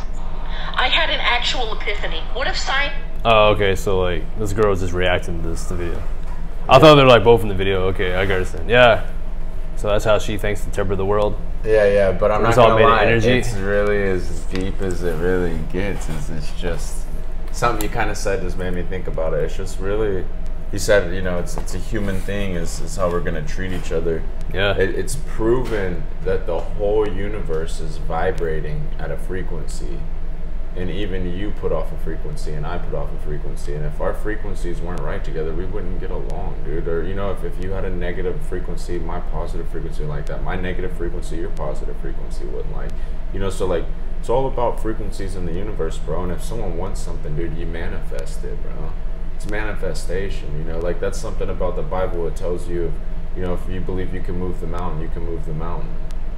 If you believe you could split the sea, you could split the sea. Now, I'm not saying that you're Moses, because you're not, you know. You won't really split the Red Sea, but start building. What's stopping you? Do you really want to? It's manifestation, dude. Start drawing up the blueprints. You can't just want to do it and not have something to go off of. Yeah. Now, is that what people interpret as like God, or like, or is just think what to think? So like, people are like put in your head as like it could be like a God, or is this you self-think that? Like that's another mystery of people think. Well, in a way, I believe that God kind of told us that we're all gods. Like I'm not like someone that you would pray to. There's only one of those, but like as in He made me from Him in His liking and in His image. So you interpret yourself as like your own. You like they're saying like say your own temple, pretty much. Yeah, that's why it's our interpret the Bible as your temple. Like that's why He gave us a free will. That's like how I believe. It's like whatever you want. Like I'm saying, I'm Christian based, but like, I believe in other aspects of what people tell me. If it's God or not, I do believe there's. From my aspect, I believe there's something after this world, and there's a higher being after this. I don't think. I'm like there's people atheists. I'm like you're just dead. You're dead. I can't see that. The energy. I could be wrong. I could be wrong. Obviously, we don't know until we're dead. Well, when you're dead, that corpse that you're setting in is nothing. I mean, that's why you have your obviously, yeah. But that's when you have your soul. But that's what I'm saying. Like that's the only thing that. But that's like what belief you believe in. You know what I'm saying? Not just tell an atheist to flick to yeah, like I say I don't know. I can't tell him. I don't know either. I will tell him the only thing that's dying when you're dead is your corpse, because your energy has to go somewhere. The energy just has to go somewhere. What I mean, if somehow you believe the energy is getting transferred into a plant as fertilizer, but the energy didn't get transferred into my body, it's energy, dude. It keeps going. She just told you E equals MC squared. And you've already been told that in school. Energy can never be created nor lost. Or matter can never be created nor lost. And matter is just stored energy. That's how we think we start. A lot of people think that's how we started here. It's like with the atom, right? We just created the universe. Yeah. The Big Bang. You started from, from the size of a... But it started from like what, a single molecule, right? From energy, right? It could be based off that too. Well, was it? Well, I don't know if it's a single molecule or an atom or energy. Yeah, it starts the size of like the pin. Yeah, it started somewhere. But it's crazy, dude. Because hey, whenever you look into that, Joe Rogan and them talk about it, so I'm sure a lot of people have heard it. But the universe is still expanding. You know that, right? So like, I mean, it's infinite. That's what people say. Because it's infinite. Well, the universe is infinite to us, as in like we can't even see the end of it. You know what I mean? But we don't even have technology. Well, I mean, we don't even have. But you understand, like how, I mean, in the day we're all just speculating these kind of things. Well, but no. But facts is that like, regardless of the Big Bang or whatever happened, our universe is still expanding, and based off of well, we know that because I mean, how far we've seen, this goes light years away. Of course, it's expanding. We don't know the end. Yeah. Yeah, it's infinite, man. But from measurements though, from like how far our galaxy is from this galaxy and how far it was, 50 years ago. I mean, it depends how far you want to keep looking at it, because like you can just keep going. Our galaxy or solar system really starts with solar system, right? And then goes to the galaxy, and then goes. Yeah, it goes from our from our solar. We can only see how far we can go. We don't really know what's out there. They use like gamma ray and infrared and different lights to actually see the stars out there in that distance. Like I've watched The Cosmos a lot on like Netflix. It's a really good series to watch by Tyson Neil deGrasse. Yeah, but I say Negril does Tyson. Yeah. I already see his name. I'm not trying to butcher his Negril dies Tyson, something like that. Yeah. He's a fascinating guy too. Yeah. I listen on the Joe Rogan podcast. Yeah, he really. Bro, very, very smart guy. He's really fascinated with space. Yeah, he has me fascinated with space, bro. It's just it just shows you how little we know about like what's out there. Had that guy that we were just talking about, Tyson Neil deGrasse, however you say his name, had he made Negril that nice Tyson. I'll just go with Tyson with short. There's so many Tyson. All right, dude. Had deGrasse Tyson Neil, whatever. Had he had I watched something from him whenever I was a kid, bro, I think I would have been an astrophysicist. He really fascinated. Like, yeah, man, he's always been since we just had like the regular cable, like the History Channel or the Science Channel. He was always out there just telling about the universe. But he was on those shows. You ever watch those Ancient Aliens? I remember that shit back on Science Channel. Yeah, but that was. I mean, he wasn't on. I'm just saying, like, he was on that network. I remember this kind of shows. Like, he's been around since back then. So yeah. I watched some of it later, but I just mean like, I would have really sat down and been into space. My grandma used to put on like The Future of the World, like in like 5850. What do you mean? You put like a show or what? She used to put on shows of like what the world was gonna be like in 5850. 5850? Yeah, like what they predicted the world would be like. Or what they predicted the world would be like in 10,058 or 10,500. Oh, okay. AD. Yeah. So what they predicted the world would be like how it would be flooded already. And well, like it was on TV. Like she put it on like what? Like, you remember the channel? Like yeah, the Science Channel? It'd be like Discovery Channel. Yeah, Discovery Channel. Yeah. And she just. I was saying, yeah. Like I remember all those shows back then. I was interested in those kind of science shows too. Yeah. So I watched stuff like that, but I didn't ever get to catch no. I remember some documentary. It was like they did documentary. I don't know if it was a science show. It was like one of those, but like they talked about like the year 2020 or 2055 and like all the shit they thought was gonna happen. I don't know, you probably saw it, but like they had a thing. They were gonna get an elevator to space. They're gonna like regenerate human organs, which kind of that's what's kind of going on now, and other bunch of stuff. But like some of those other like they're pretty on point. Wait, dude. So also, stepping aside from religion, do you realize that there's one thing that always happens, right? And it's evolution. Yeah. So you're talking about energy, but like that could be another prospect of being instinct. That's like animal instinct. Yeah. Yeah. Oh, I definitely believe we have primal instinct. We're definitely from animals. I definitely believe in that. Well, because I mean, it's science itself. I'm like, we came from Neanderthal. I'm like, it's there. I'm like, we have. Well, yeah. But the only thing is they try to say that like that's the kind of business with Christianity, because like, we have Adam and Eve, but they portray it as like how we look like now. But no. But like that the real thing is, bro, is if evolution was true, then monkeys wouldn't still be here. So that's an argument too, man. No, because listen though, why is there no black bears where there's polar bears? It's the environment. Yeah, no, but that's evolution. Those bears weren't originally white. I learned that from Tyson Neil deGrasse. Those bears turned white to camouflage themselves to be able to hunt because they thought this food got more scarce. And then their blubber changed and got thicker, or they gained an extra layer of fat or whatever. Not blubber, my bad. That'd be a walrus or a whale. But they developed evolutionary changes. It really just threw my mind for a second how deep that went. But there's evolutionary changes. So what I want to say is, if the monkeys wouldn't really be here, dude. Like maybe some forms of monkeys, but like chimpanzees wouldn't be here. Not. Yeah, but I was just discussing you believe in science, right? But you understand like we have older. I would say we evolved, right? But there's Neanderthals. Like they're more primitive than we are now. Correct. Yeah. True that. But dude, yeah. Like I'm saying, like you come to the guy from Christianity. I want to believe just as much as you, but I gotta understand facts. It's been on this earth. We have bones from primitive Neanderthals. We did evolve, yes. It was maybe stray monkeys. I don't know, but like we didn't evolve from different species that weren't intelligent as we are today. Do you believe in the stoned ape theory?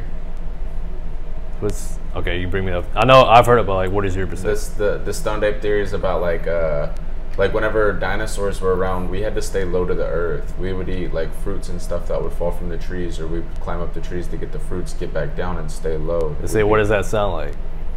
Well, yeah, but still, but with skin and stuff, like but it's more hairy back then. Like I said, maybe you clearly see us today. Yeah, but not like I understand you're going like you gotta understand like we came from primitive. I want to believe that, but it's like from Adam and Eve, we didn't look like this. Like there's Neanderthals. There's like different, like even the jaw structure. It's like we evolved, but if you're saying about like in the prehistoric, the prehistoric era, Jurassic era, we didn't look like this back then. No, we're a whole different. You understand? We're a whole different species. Yeah. But I'm saying like close to a monkey, but not monkeys though, because they wouldn't have made it. Monkeys wouldn't have made it, bro. Look at where monkeys are. Where are monkeys located at? Like gorillas. Where are gorillas located at?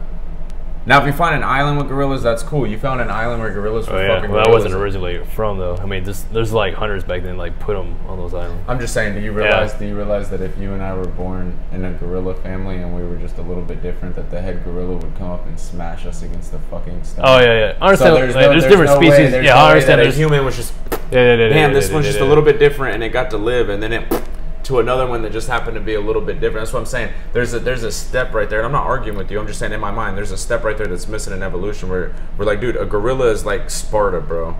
And the head gorilla, the silverback, will come up and smash the baby against the rock if the baby's arm is deformed, if there's anything wrong with it. They're smart, bro. They're a smart species.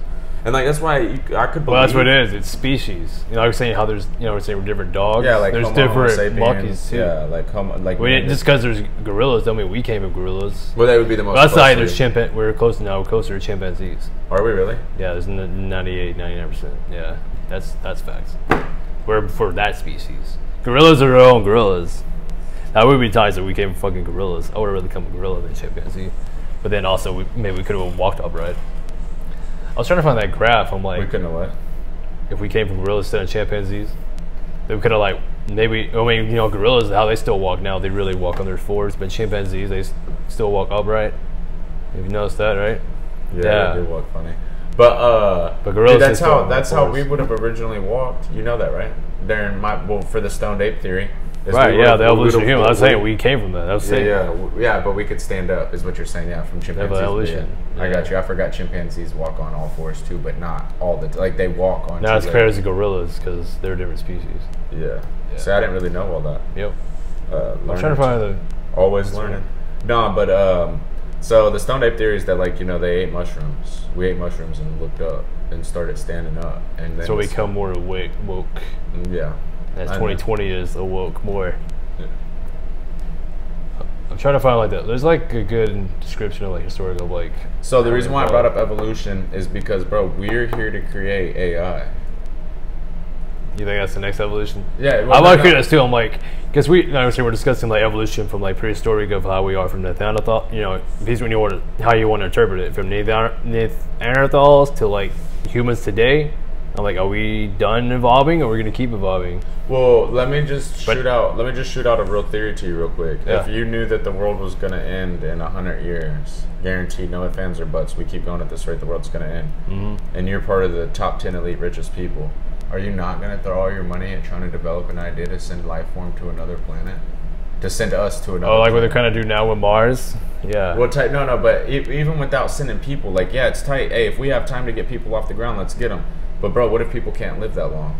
We're gonna create androids, dude, that can take eggs and can take semen and can artificially inseminate, grow a baby inside a chamber just like they can grow organs, raise that adult as like an android or something, like as a cyborg type human, mainly an android, either a human that has so many fake organs or artificial organs that they keep changing out, or artificial intelligence, a machine.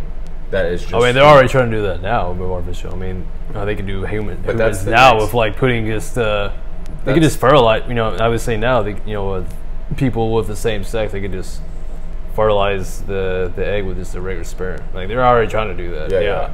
I get what you're saying. That's definitely possible. Yeah. So yeah, dude, the next step in evolution to me is.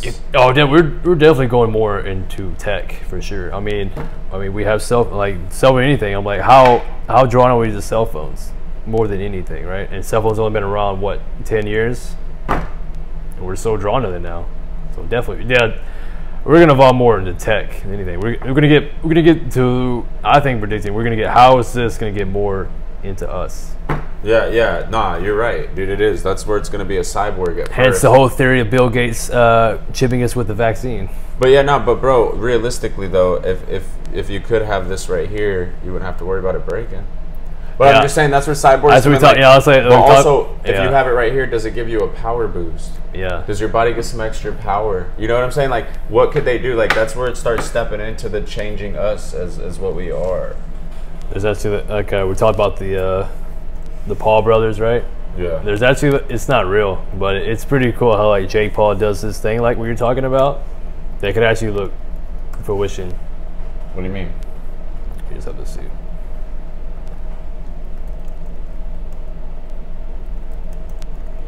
It's not real, but like it looks something they can do.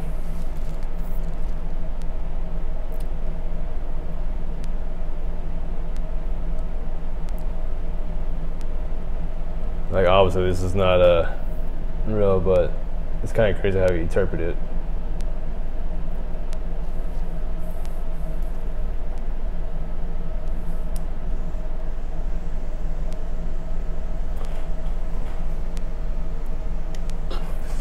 Yeah, it's right at the point. Maybe it loads.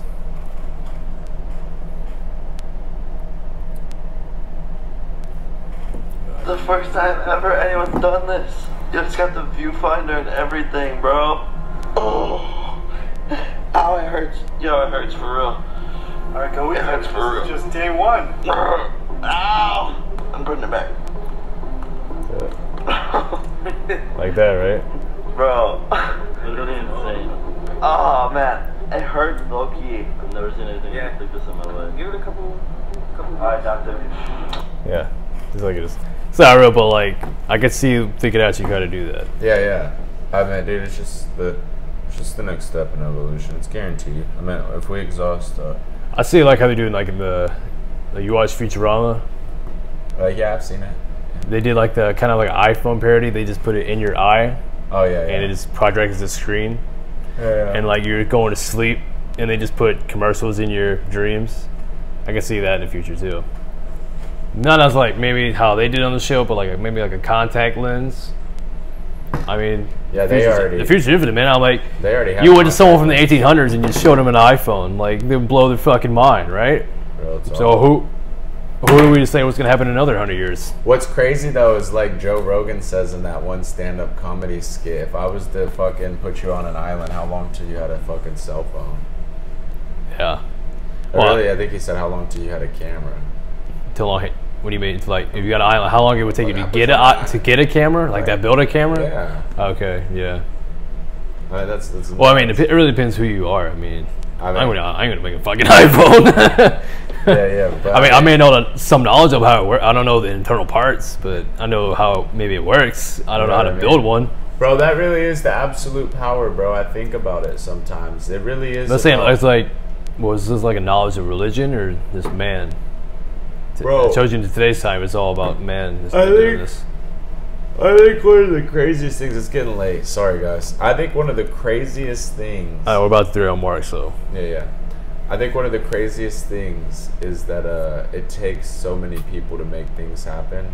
And in the Bible, it does tell you that they were trying to build the temple, like the elevator you brought up earlier, to get to God. And he scattered everyone and split their tongues or whatever, making us talk different languages. It says that in the Bible.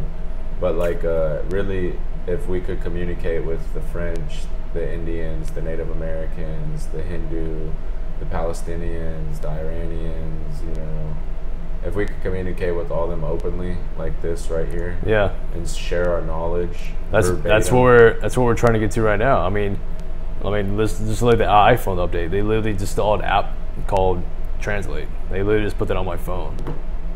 That's dope, and that's what it needs to be about. Bro, Yeah. is all of us coming together Everyone's a as little one, doing that Because stuff. I was you saying, said. man, we need to be together as one. I think that's how we're going to be. Not just not even in the United States standpoint. I think in a world in standpoint. the world, bro. In the world, humans doing what humans need to do for each other, bro. There shouldn't be someone that wants down the road from, That's why, but like in the world, because like the world, besides the United States, like all these other countries, they're segregated. I mean, people think how we're bad. I mean, you really think about how we originally. I mean, Europe is, you say all majority white, right? You go to Asian, it's all Asian culture.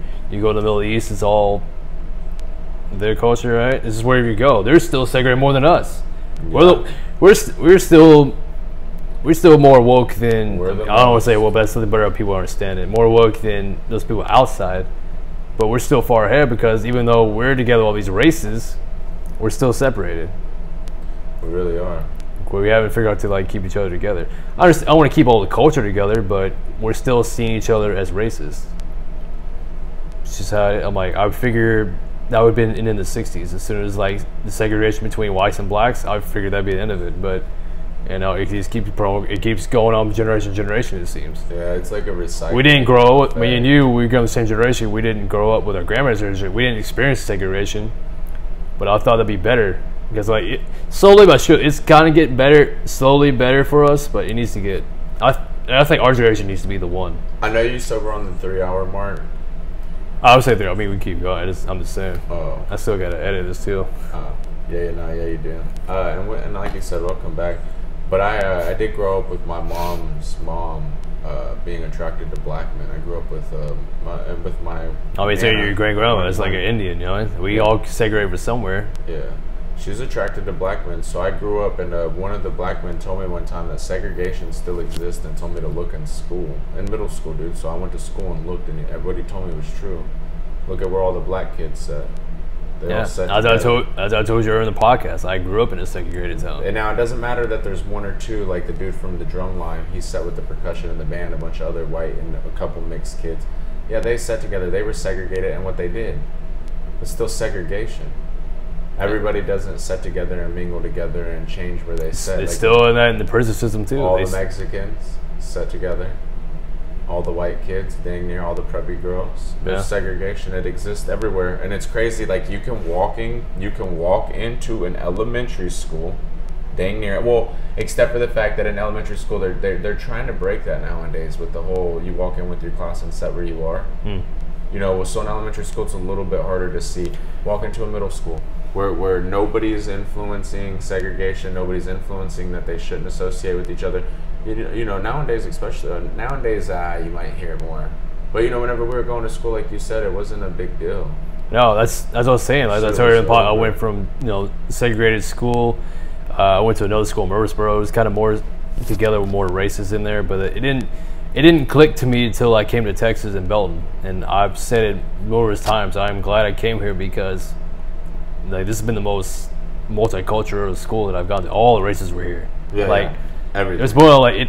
There was, you know, people had their, you know, saying seat at the table here, but like everyone was here. We all got together. I was like goth kids, preppy kids, all of that. Even you know, you have to think of race, but just different personalities together. You got to think of that too. Yeah, that's another crazy. mind blow. We're a 5A school, and like yeah, 5A school. We kept everyone together. Yeah, every kid a winner, bro. So I think it had to be. Nobody picked on anybody whenever we were. It wasn't as much. Like I only got like maybe 2 in like the whole 3 years. I was only 2 altercations. Yeah, nobody picked on. And I really didn't really fuck with people because like I was so before. I had to be treated. I like to treat people how I want to be treated. So I was raised, even though I was in a segregated, but I knew that as a human being. I'm like, I'm not gonna just be a bully and fuck with people. Like I was saying, I had a troubled past too. I've had my parents divorced. Like I'm not gonna take it on someone else. Just like I feel depressed. I'm like, I want that same person to make it out of life as much as I can. That's all. You know, like it's especially now. This is the hardest time. This is need to be the most time we need to come together. If anything, this pandemic has taught us. It's just sad to see people are still fighting in my own state of Arkansas. Like I've gone to the gas stations and they're not wearing the masks. I'm like, I know y'all may not affect people, but people are still dying from this. Like you need to put on the mask. I don't want to do it either. Show that you care about your neighbor. Yeah. Really. I still think you don't like. I'll go outside. The old lady down the road with the wisdom. Yeah. She don't want to catch that corona. Like I say, my grandmother just got out of knee surgery, and like that's more exposed than anything. That's why we can't even have our aunts and uncles come over. Like it was me, my mom, my grandma, and grandfather. We had to keep it small. We couldn't have because they're religious more than we are, and like they usually in Thanksgiving they have to go to the church. We have all our families come together, but we couldn't do it because of COVID. Like we were taking this seriously, and I wish other people would take it as well. All right, you want a big Thanksgiving? We had Thanksgiving, you know what I'm saying, we had it at our grandmother's place, but like how we usually done like a, you know how people have like a what do they call it? It's more not your extended family. Like reunion? Reunions, yeah, like family reunions. We have, on my mom's side, we would have family reunions at this specific church in Gurdon every Thanksgiving. But with the COVID, we couldn't do that. So we just kept, especially with my grandma, because she's more exposed, she's older. You know, COVID really affects on that, so we had to keep it small. That's awesome. So that really helped. That really hurt us in our community. Yeah, dude. So. I don't know, dude. It's kept a lot of families from getting together. Yeah. But you know what? At the end of the day, it is the same way you got in that helicopter. You know, realistically, the same way you got in the helicopter and you said, "I can't live in fear because I still got to live." Everyone gave up a year together. Everyone gave up one more year that everyone got to live together, and we're not all guaranteed to make it to next Thanksgiving. You know what I mean? I don't mean to be like that about it, but it's true. Like, at the end of the day, you know, every day you're exposed if you get in a car. Every day you're exposed if you walk across the street. Every day you're exposed. Yeah, I was saying, every day you're just thinking, like, that's why I can't understand people, how you looking outside. I agree wearing a mask, but like, I can't agree you can't just stay inside. You still got to enjoy life. I think everyone should want to have. But be safe about it. I'm like, if you think you're sick, don't go outside. But we just can't be trapped inside. Yeah, no, that's true too though. Like, hey, everyone go on about your family stuff, but realize if you do show any symptoms, you should be quarantined. If you're caught not being quarantined, you should be fined. Oh yeah, because like I can't even go in the hospital without getting a temperature check. Yeah. Like we get a temperature check, I can't even go to my workplace. I go home, I get quarantined. Yeah, I'm cool with that. I wear a mask. I wear a mask all day at work. I try to keep myself safe and other people safe. Yeah. Nah, for real, you got it. Yeah, dude, you said you work at the hospital? Yeah. Which one? I can't specify on here because I'll tell them out here, but like I tell them I work at the hospital, but like the way we signed hiring on, I can't go in more detail on it. But they know people know that I work at the hospital. You work at the big one? All right, now you can't even talk about that. It's the main one. Okay, yeah, that's what I was wondering. I work at the main hospital where we live here. Yeah, that's a good job. That's a good job, for sure. Yeah, it's keeping me here, man. I call it, it's my gimmick job until I more successful in what I want to do in life. Right. Nah, just until this takes off. Yeah. So it's just gonna be a little bit longer. But I was saying they take precautions when you go into there. Like, I can't go in there without temperature check, and you gotta wear the mask at all times. And they ask you too. They have screeners there too. They ask you if you had COVID symptoms. And even when you clock in and out of work, they say, "Have you had symptoms in the last 2 weeks?" Like they're more precaution there. Yeah, dude, that's crazy. It's not like that at other jobs. That's nuts. Dude, that is crazy that they have a questionnaire on your clock in and clock out. Yeah, man. That's nuts. Yeah, they give you an opportunity to make sure if you have the symptoms or not. Did we shout out these papers? No, it wasn't. Yeah. Yes, dude. Turf and Surf Papers, organic, 100% natural gum, unbleached hemp paper. You could surf on them, guys. Bro, but no, because like I remember when I opened them, because you have the filter right in there too. You have the filter and the paper in those. Yeah, it comes with the crutches, filters. Yeah. I like and then the papers, and they also do cones. Well, what's the paper made of? It's 100% hemp. So it is handmade. Yeah. It's a hemp base. Yeah, well, I'll go with the raw papers, but I like. Yeah. They're unbleached too, though. They're just as good as raw papers. No joke. And they're made right here in Texas. I know not everybody that's listening is from Texas, but for those of you that are. So what part? I don't know exactly. It's Texas made. Yeah, just Texas made. Where's it at? It's on the other thing. Yeah, man, we'll roll them up after the podcast. Yeah, definitely. Yeah, just want to make sure I shout them out. Yeah, man. If you're interested, I'm sure they'd probably like to be a sponsor too. Do you know who? So who would make? Yeah, you know who makes those two? I know those guys. Oh yeah, I'll get them on. I'll shout them out on the podcast too. Yeah. We'll get it lined up where you could shout them out and stuff. Make sure we get that out there. One more time for the good catch up. Yeah, Buffalo Trace. I still gotta get them as a sponsor, you guys. One more time. Yeah, we're wrapping up, guys, and whenever you guys out to the Fuego. Oh yeah. Nah, dude, the Fuego from Exotic Pop, 24 ounces. You already know. It was 2 cool dudes and some blueberry Fuego and Buffalo Trace, bro. Shit went down, buddy. Yeah, and we're gonna put your track on there too. Little pineapple. Oh, do you want me to throw on that little sneak peek? Yeah, let's put in that. We're in the show with. I was saying you wanted to give a shout out to that one track too. What do you mean? The track we put on there, the Overdose. You want to shout out to them? We'll put that in the link in the description as well. So, yeah. So people that know your brother and the YouTube channel there. Oh yeah, definitely. Yeah, let's play that off, man. We'll take it off. We'll take it out of here. We'll play some unreleased. Yeah, if you want. But when you're in music, you go by your name, right? Or you go by someone else. I go by DJ Stash. Yeah, dude. I go by D3. D3? Okay. Yeah, so your music, you go unlicensed to D3. Drugs to the third power. No, I'm just kidding. That's not what it stands for, but... What does it stand for? Shit. Whatever you want. Yeah. So, what do you, Just play a sample what you want to release. Just play one you think is gonna come out soon for us. All right. I am sending it to you. You got your Facebook pulled up on there still? Yeah, I can play it on my phone too. You're just sending it on Facebook Messenger? Oh yeah. Yeah, I'll just play it off of there. Oh, you're just on my phone. On the phone? Okay, I'll just play it. Oh, okay, you do that too. So what is this? So it's. Give me some space. Well, is it like a feature? JR? Yeah. I have my boy get in there with me. But the song is called Space? Yeah, give me some space. You need to move, give me some space. Let me just breathe, let me do me. 300 degrees, I'm burning her up. She rubbing her knees. Damn, deep in the carpet, he might just park it. Too many people at large. I know a arsonist, he be the charges. I know a bitch, she be the target. She hit a witness, no be the bargain, yeah. And where's he from? That's me. I was saying, where's JR Gimme from? Oh, he's from Temple. Is that what too? Okay. That's it.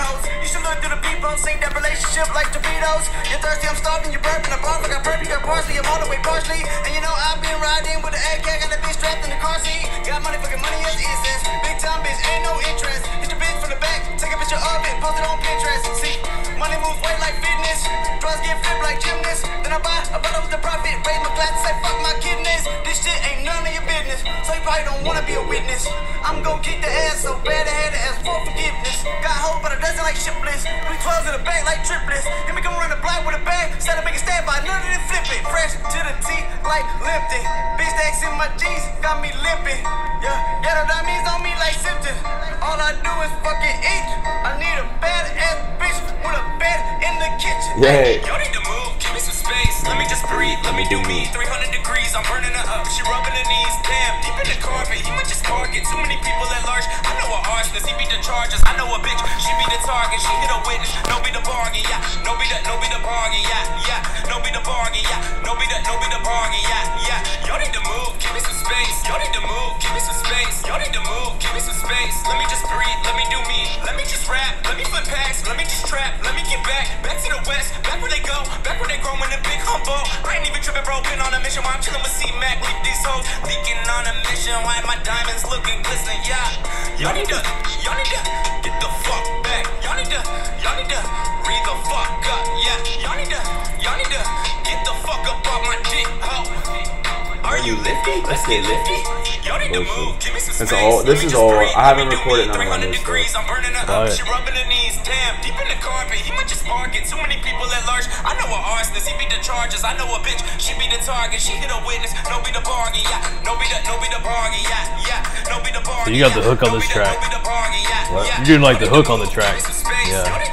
Yeah, I had that little end part right there, but that actually just freestyled this, bro. This whole thing was a freestyle. So I was looking at this. Who made the beat? That beat right there, I think that beat's off of YouTube, and I was waiting on CWalka to finish making it. Okay. Yeah, I just haven't even went back to the studio. I've been so busy, COVID happened, and I haven't been performing, so it just took away from a lot of the budget for music. You know, I was getting paid for the performances and stuff. Okay. Yeah, so I haven't been wasting any money on it. I've been taking care of my family more than anything. Yeah, man. So for the people listening, what do you think you're going to be back on? Yeah. Well, there's supposed to be some opportunities with some dog shows that I might be performing at, but we're gonna post it on there too, so they can check them out. Yeah. There's a dog show in Caitlyn, Texas, December 12th. All right, December 12th. Yeah, I expect to see you there. What's the day? Is it? If it's all weekend, man, I could be there. Yep, Saturday. All right, man, I'll be there. Yeah, dude, for sure. I'll see all you right, next time, boy. Sir. All right, is there any other social medias you want to plug out there for being it out? What? Your other social medias, your Instagram, Twitter? Oh, yeah. So it'll be, do you want me to say it? Yeah, go ahead. You go ahead. Oh, yeah. Oh, yeah, no, so I definitely expect to see you in Caitlyn December 12th. Yeah, man, I'll be there. You said it's on the weekend? Yeah, it's on the weekend, bro. That's a bet, dude. Appreciate all right. it. Yes, sir. Sure. So you said social media? Yeah, just put your social media out there so people can check you out. You want to follow you? Okay.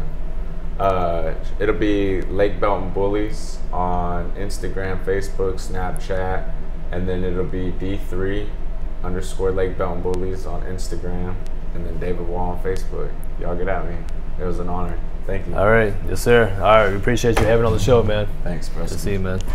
All right, guys. We shout you out. Talk to the pod. Appreciate you being on. Peace.